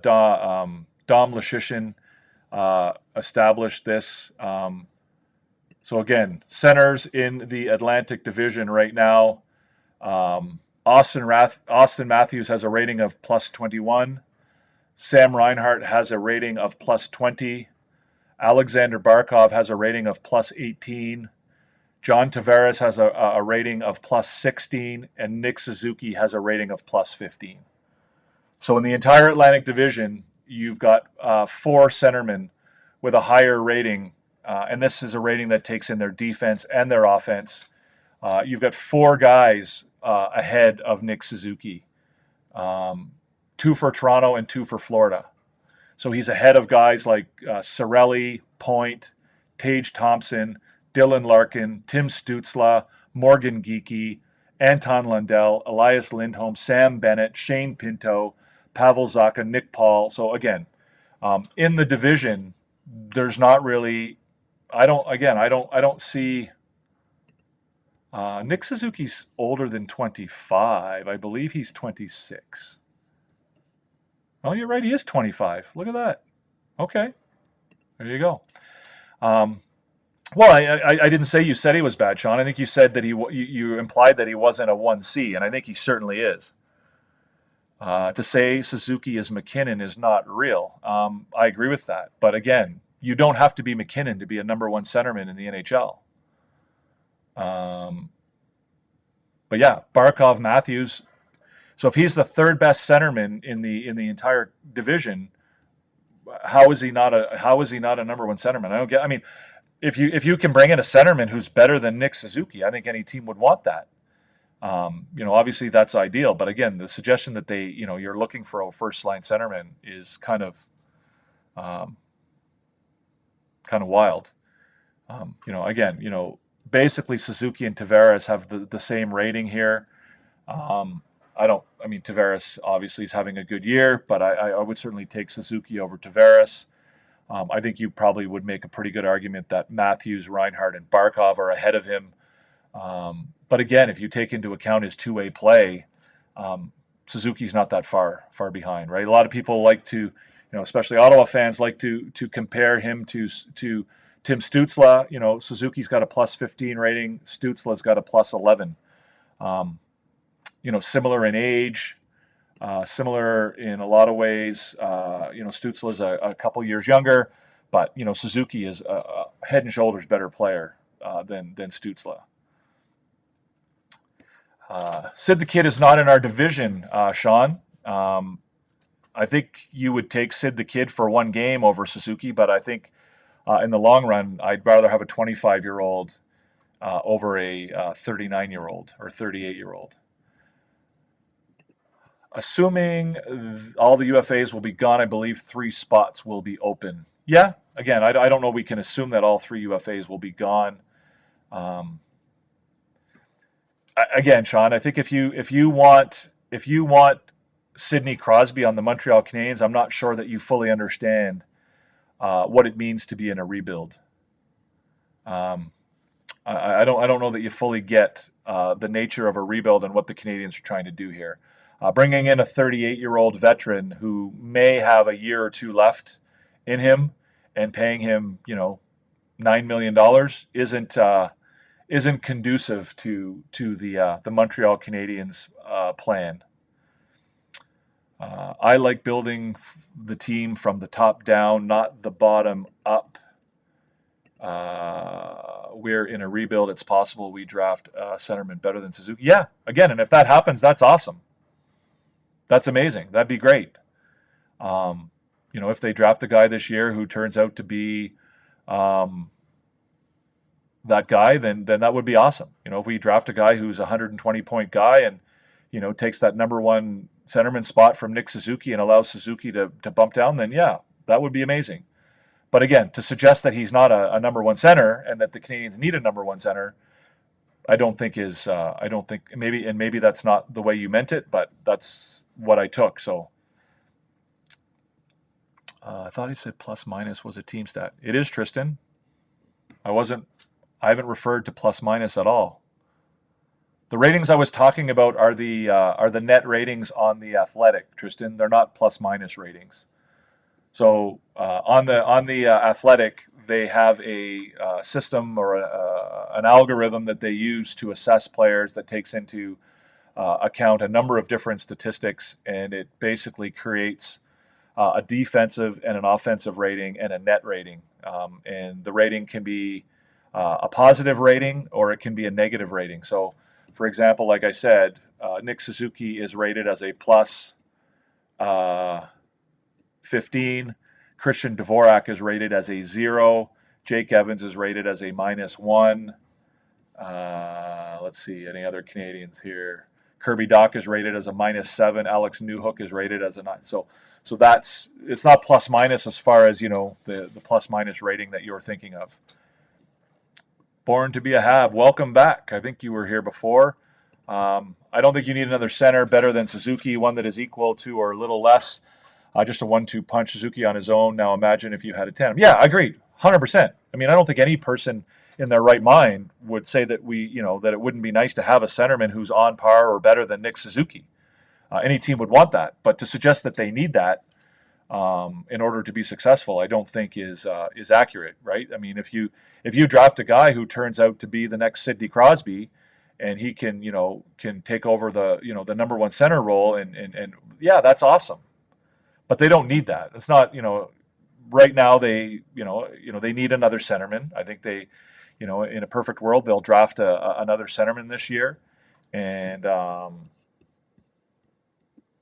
we'll see what that means. Whether that means, again, probably not a guy who's going to step right in the lineup. He's certainly not going to step into the lineup as a first-line center right away. So if Sid the Kid wanted to be a Hab, he would be a Hab. I don't agree. I don't agree either. I think you're wrong. I don't agree. The Canadiens, I don't think. So what would you give up? What would you give up in order to bring Sidney Crosby in? So how many first round draft picks and how many prospects? Which prospects would you give up to bring in Sidney Crosby? I mean, I get that Sidney Crosby would be very valuable as far as developing the young players and being an example and a veteran and whatever. I get all of that, but again, are you giving up Are you giving up a high-level prospect and 2 first-round draft picks to bring in Sidney Crosby?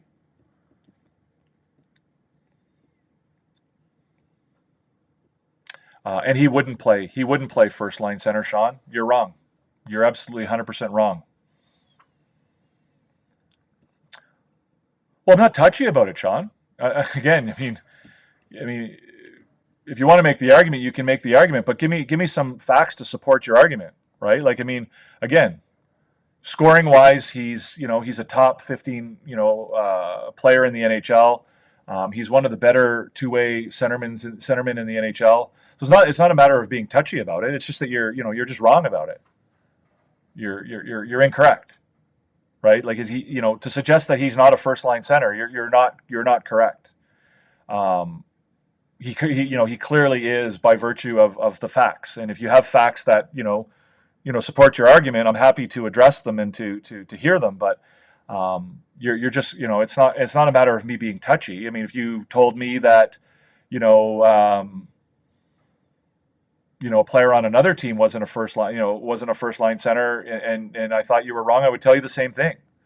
I don't think that there's any team in the NHL that wouldn't take Nick Suzuki on their team. That doesn't mean that he would be a first-line center on any team. I think you're right. He wouldn't be a first-line center on Colorado. Nathan MacKinnon would be. He wouldn't probably be a first-line center on Florida. But again, by definition, there's 32 first-line centers in the NHL. And if you don't think that Nick Suzuki is one of the top 32 centermen in the NHL, I just don't think you know what you're talking about. Yeah, Roger McQueen. If they draft Roger McQueen and Roger McQueen turns out to be, 110-point power forward centerman in the NHL, then potentially he, either becomes, the number one center over Nick Suzuki, or, becomes a 1B, depending on, how you want to, partner up your forward, lines, like how you want to do it, right? It depends. It's just because you're the best scorer on your team. Sometimes you might want certain guys to play with other guys because of their, their talent set, because of their size, because of whatever. Right? There's other considerations other than how many points they put up. I mean, if we could get another Nick Suzuki, I would take him too. Everyone could say they want a better centerman. You think the Oilers want someone better than McDavid? Obviously, yeah, exactly. I mean, again, any team would take a centerman that would, be better than their current first centerman. I think that's common sense. Including Edmonton, including Colorado, including Florida, including, whoever. Anybody, if you get a better player, you get a better player. Everybody wants that. But okay, so how many years are left on Sidney Crosby's contract, Sean?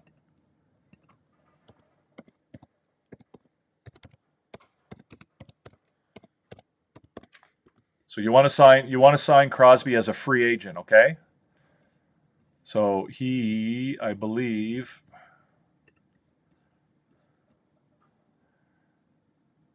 so he's under contract until the end of next year. So you want to sign him for how much money at age 39?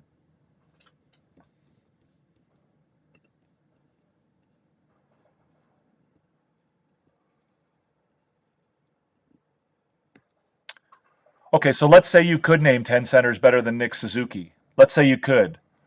So let's say he's the 11th best center in the NHL, or even the 15th. How does that make him not a number one center? But I will invite you to tell me who the 10 centers are that are better than him. Toronto has 2 centers better than Suzuki. I don't agree with that. You're wrong. John Tavares right now this year is having a pretty good year, but he's not a better centerman than Nick Suzuki. Because Toronto isn't the only team in the league. Would he be the number one center on the Boston Bruins, Sean? Would he be the number one center on the? Well, again, I'm not fighting with you, Sean. You're just because he wouldn't be the number one center on every team in the league doesn't mean that he's not a number one center. There are good teams out there who have centermen that are better than him. I'm not saying he's the best centerman in the league. I'm saying he's a number one centerman. Crosby doesn't want to play on your poverty franchise. Okay, well, he doesn't want to play on yours either, Nick. Well, so, again, I'm having an argument with you, Sean. I'm having a discussion with you. It's what we do, intelligent, grown-up conversations here. If you have evidence, like, again, name me the 10 centermen who are better than Nick Suzuki in the NHL. Nick, you probably can't even. Oh, anyways, whatever, Nick. Demidov ranked number 1 on Craig Button's TSN prospects list. Yeah, I think he's widely regarded, Tristan, as being, the best hockey player not currently playing in the NHL. Matthews, Tavares, Barkov, Trocheck. Trocheck? You think Trocheck's a better centerman than Nick Suzuki? So Tavares is not a better centerman than Nick Suzuki, and neither is Trocheck. So you've got 1, 2, 3. I mean, Draisaitl technically is not a centerman.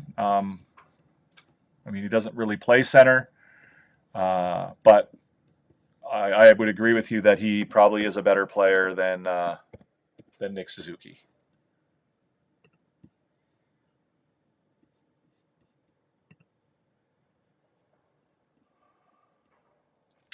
So you've got 1, 2, 3, 4 guys. You've got Matthews, Barkov, McDavid, and Draisaitl. So that's 4. You can throw McKinnon in there. That's 5. Who else?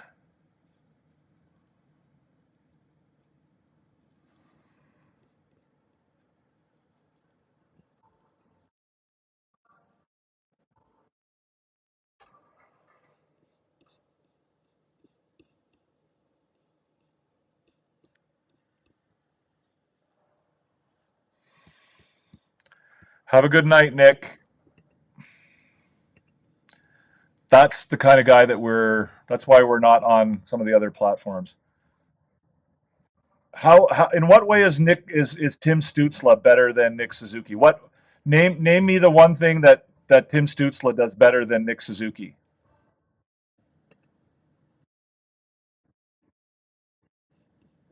What is going on here? Where am I getting this sound from?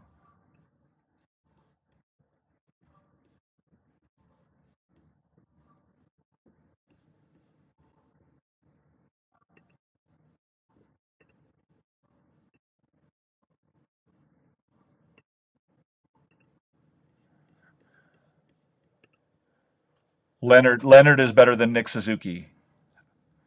Sorry, Sean. I mean, if you believe that, then I guess there's nothing I can do. But if you think that Ryan Leonard, after 3 games in the NHL, is better than Nick Suzuki, I'm sorry. I can't really help you. Why don't we move on, man? Why don't we move on? You haven't, you're obviously not able to provide us with 10 centermen who are better than Nick Suzuki. Okay, well, look up a list. I don't have to be less serious, Sean. This is my show. I can do whatever I want. And if you want to come into the show and you want to tell me that Nick Suzuki's not a first-line center, I'm not going to agree with you. If you want to go somewhere where everyone's going to agree with everything you say, then this might not be the place for you. But if you want to put up an opinion like that, you're going to get pushback from me every single time. Provide a list. You've already provided a list. You think, again, I don't think that your list is going to be very valuable if you think that Ryan Leonard and Vinny Trocheck are better centermen than Nick Suzuki. Like,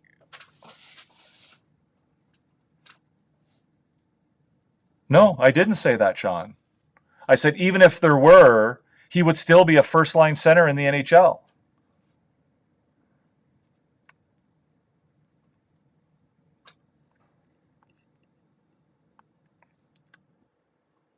Well, okay.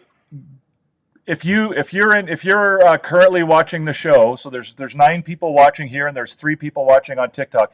If you think that Vinny Trocheck is a better centerman than Nick Suzuki, give a thumbs up. And if you think that Nick Suzuki is a better centerman than Vinny Trocheck, give us a thumbs down.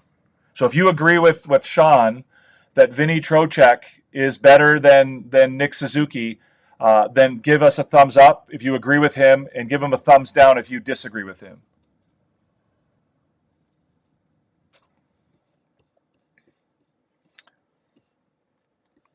All right, guys. So let's while you guys are doing that, I'm going to move on to the next part of the show, the prospect aspect of the show, guys. So this is where we talk about the future of the team. So there were 4 other signings recently beyond the Demidov signing, and so let's have a quick look at those guys. I don't want to spend too much time there. We're almost 2 hours into the show, and it wasn't my intention to run this long. The biggest name, obviously, prior to the Demidov signing would have been Jacob Fowler. Jacob Fowler signed an AHL contract with the Laval Rocket for the rest of this season, and then he signed a 3-year entry-level contract that will start next season at $923,000 a year. This year at Boston College, he played in 35 games. He had a .940 save percentage. That, of course, was at the NCAA level. He has arrived in Montreal. He is practicing with Laval. Laval was on a Western road trip, and they will play on Friday versus Rochester, and they will play in Syracuse on Saturday. I would expect that he would be with the team for that trip. How many games he gets into, whether he gets into games right away, I don't know. Of course, there are 2 goalies currently already in Laval. Connor Hughes and Caden Primo. Caden Primo is probably the best goaltender in the American Hockey League right now. Connor Hughes is probably more expendable. We'll see how that pans out. Jacob Fowler, of course, as you see on the screen, the 20-year-old goaltender, 6'2", 214 pounds, left-handed shot from Melbourne, Florida. Highly touted. I think you would probably get a lot of agreement that he's one of, if not the best, goaltending prospects out there. The Canadiens drafted him in the 3rd round, not this past draft, but the draft before that. And I think there's a lot of expectations with this young man, and I think the Canadiens have done a good job. I don't think they're going to try and rush him. I think he will certainly play at least 1 season in Laval. Obviously, there's potential for him to just blow things out of the water. He has said in the past that his goal is to sort of overcome those traditional approaches to goaltending, where goaltenders don't typically progress at the same speed or rate that other players do. But we'll see how it happens. So Jacob Fowler signed ELC. He is under contract for the Canadiens for the next 3 years. He will not be returning to college hockey. The other big signing today or yesterday was Tyler Thorpe. Tyler Thorpe is 6'5" and 214 pounds. It says 6'4" here. It depends where you look. Different places. He's 19 years old. He played this year for the Vancouver Giants and had 52 points in 68 games. Some of you will remember him playing last year at the development camp and at the Canadiens training camp. He made a really big impression. Big boy, physical, with a great shot. Again, another guy sort of in the mold. He and Florian Jacki, Luke Tuck, those guys, right? Big power forward type guys. Probably looking at more of a bottom 6 role. And if you can get a guy who can bring some of that defensive acumen and can also put the puck in the goal every once in a while, I think you're probably doing pretty well. So we got Tristan with a thumbs down. We got Randy N with a thumbs down. We got Zach with a thumbs down. How many games has Tro been in versus Suzuki? I have no idea. Why don't you tell me? So Trocheck has played in Trocheck. Again, I don't. Is this your measure of a number one center? How many playoff games they've played?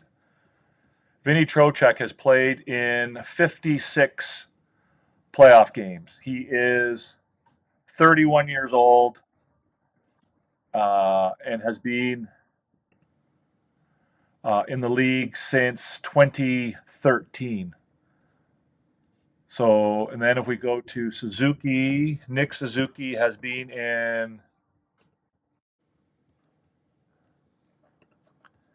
Nick Suzuki has played in 32 playoff games, so a little more than half. And he's only been in the league since 2019, and he is 7 years younger than Vinny Trocheck. Eichel, I'll give you Eichel. I think he's probably he's certainly better offensively at this stage. I don't know that he's nearly on the level defensively with Suzuki. Larkin, I think you're crazy. Who thinks? Give us a thumbs up, guys, if you agree with Sean Heffernan that Dylan Larkin right now, you would rather have Dylan Larkin than Nick Suzuki on your team. So you think that if you play more playoff games in the NHL, you're a better centerman than somebody who's played fewer than, right? That's your take? So let's see. Who would that bring into the conversation?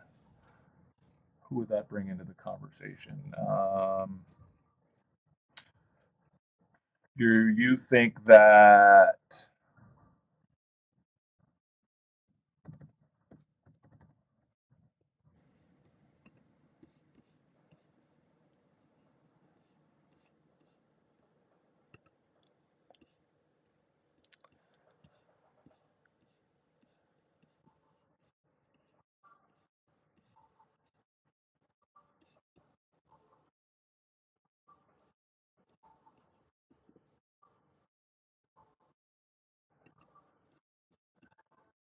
so you think that Mika Zibanejad is a better centerman than Nick Suzuki?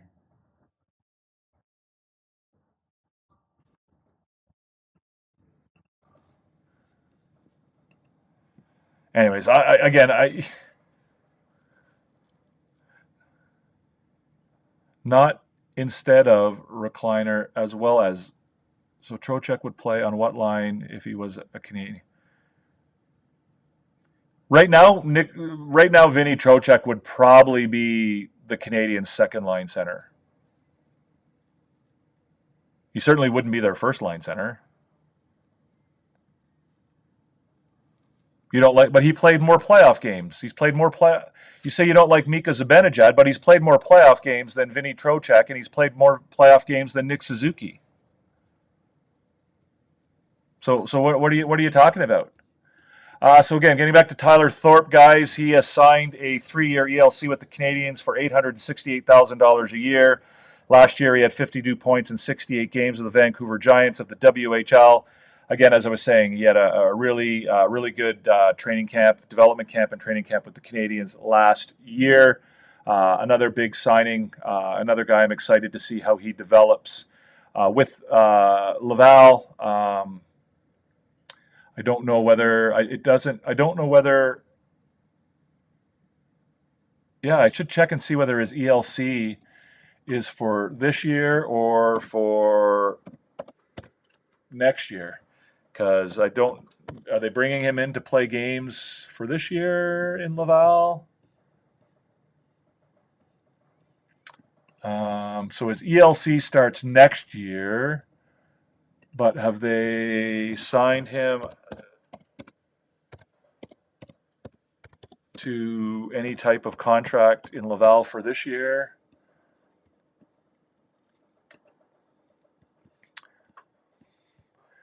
Montreal Canadiens general manager Kent Hughes announced on Tuesday that the team has agreed to terms on a 3-year entry-level contract with forward Tyler Thorpe. Thorpe also signed a AHL professional tryout for the remainder, so he will be in Laval. So that should be interesting. The other guy we got recently, again, these are a little bit lesser known. Will Dineen, 6 foot, 200-pound left-handed forward. Signed a PTO with the Laval Rocket. He is the son of former NHLer Kevin Dineen. He was the captain of the Yale University team in the NCAA this year, and he had 18 points in 30 games.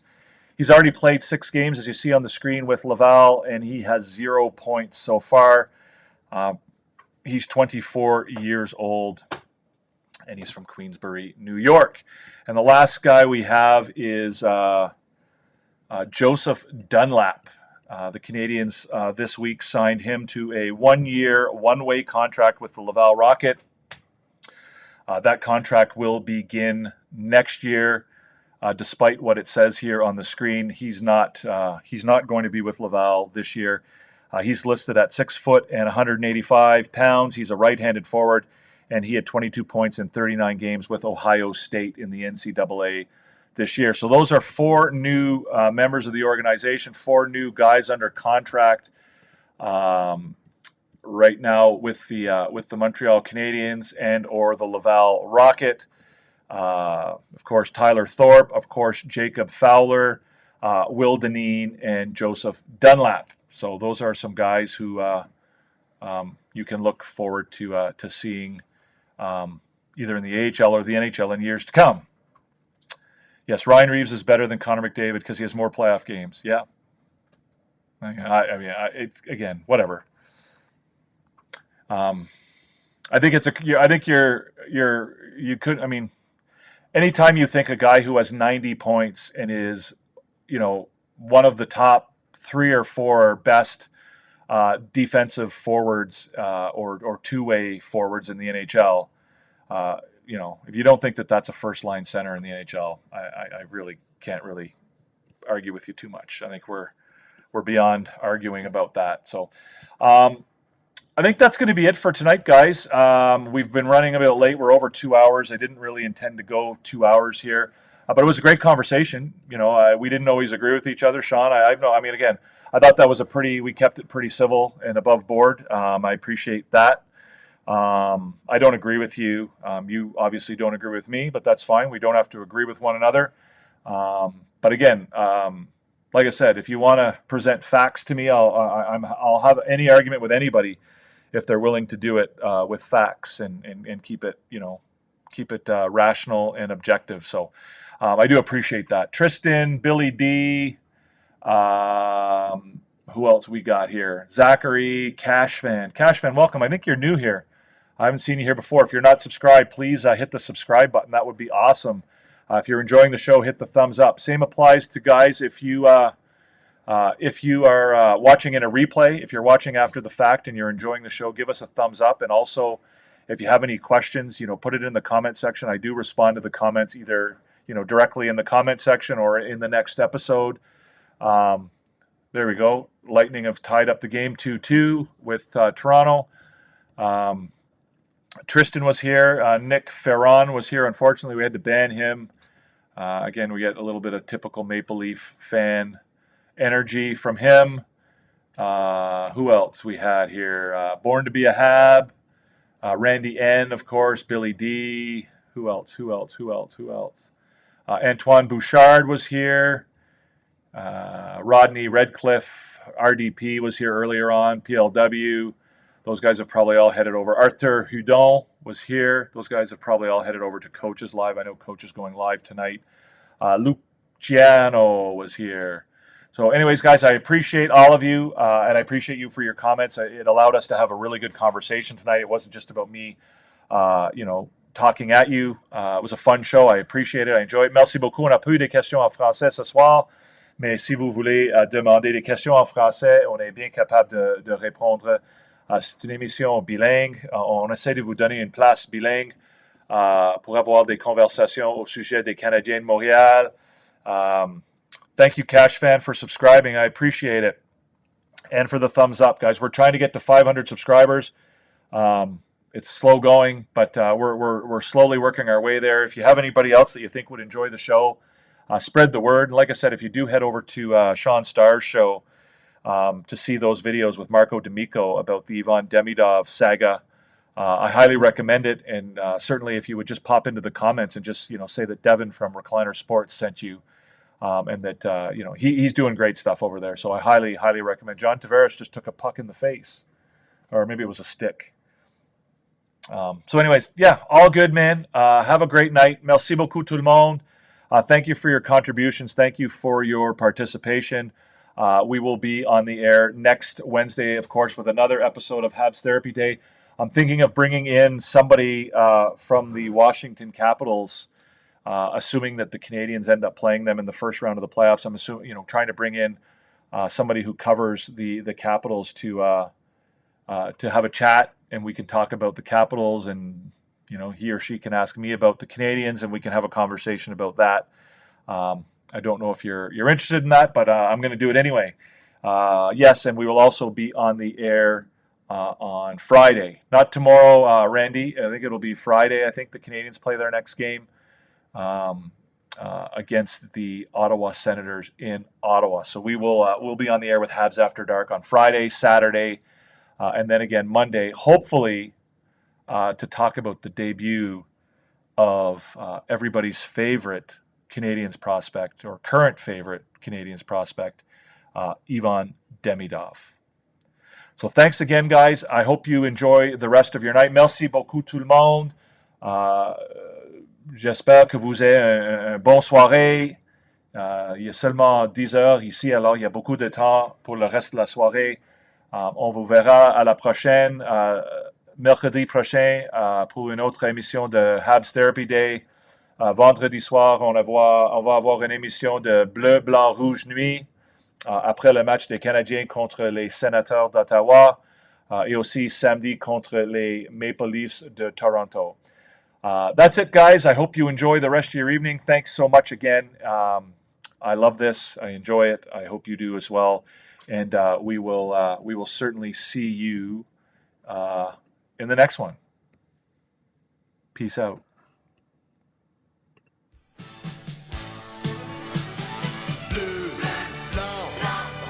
Pour un gars d'ici, être le directeur de général des Canadiens est une occasion d'une vie. Enjoy the moment, you're in the NHL here. Working for the Montreal Canadiens is a dream. La plus grande franchise dans la histoire du hockey.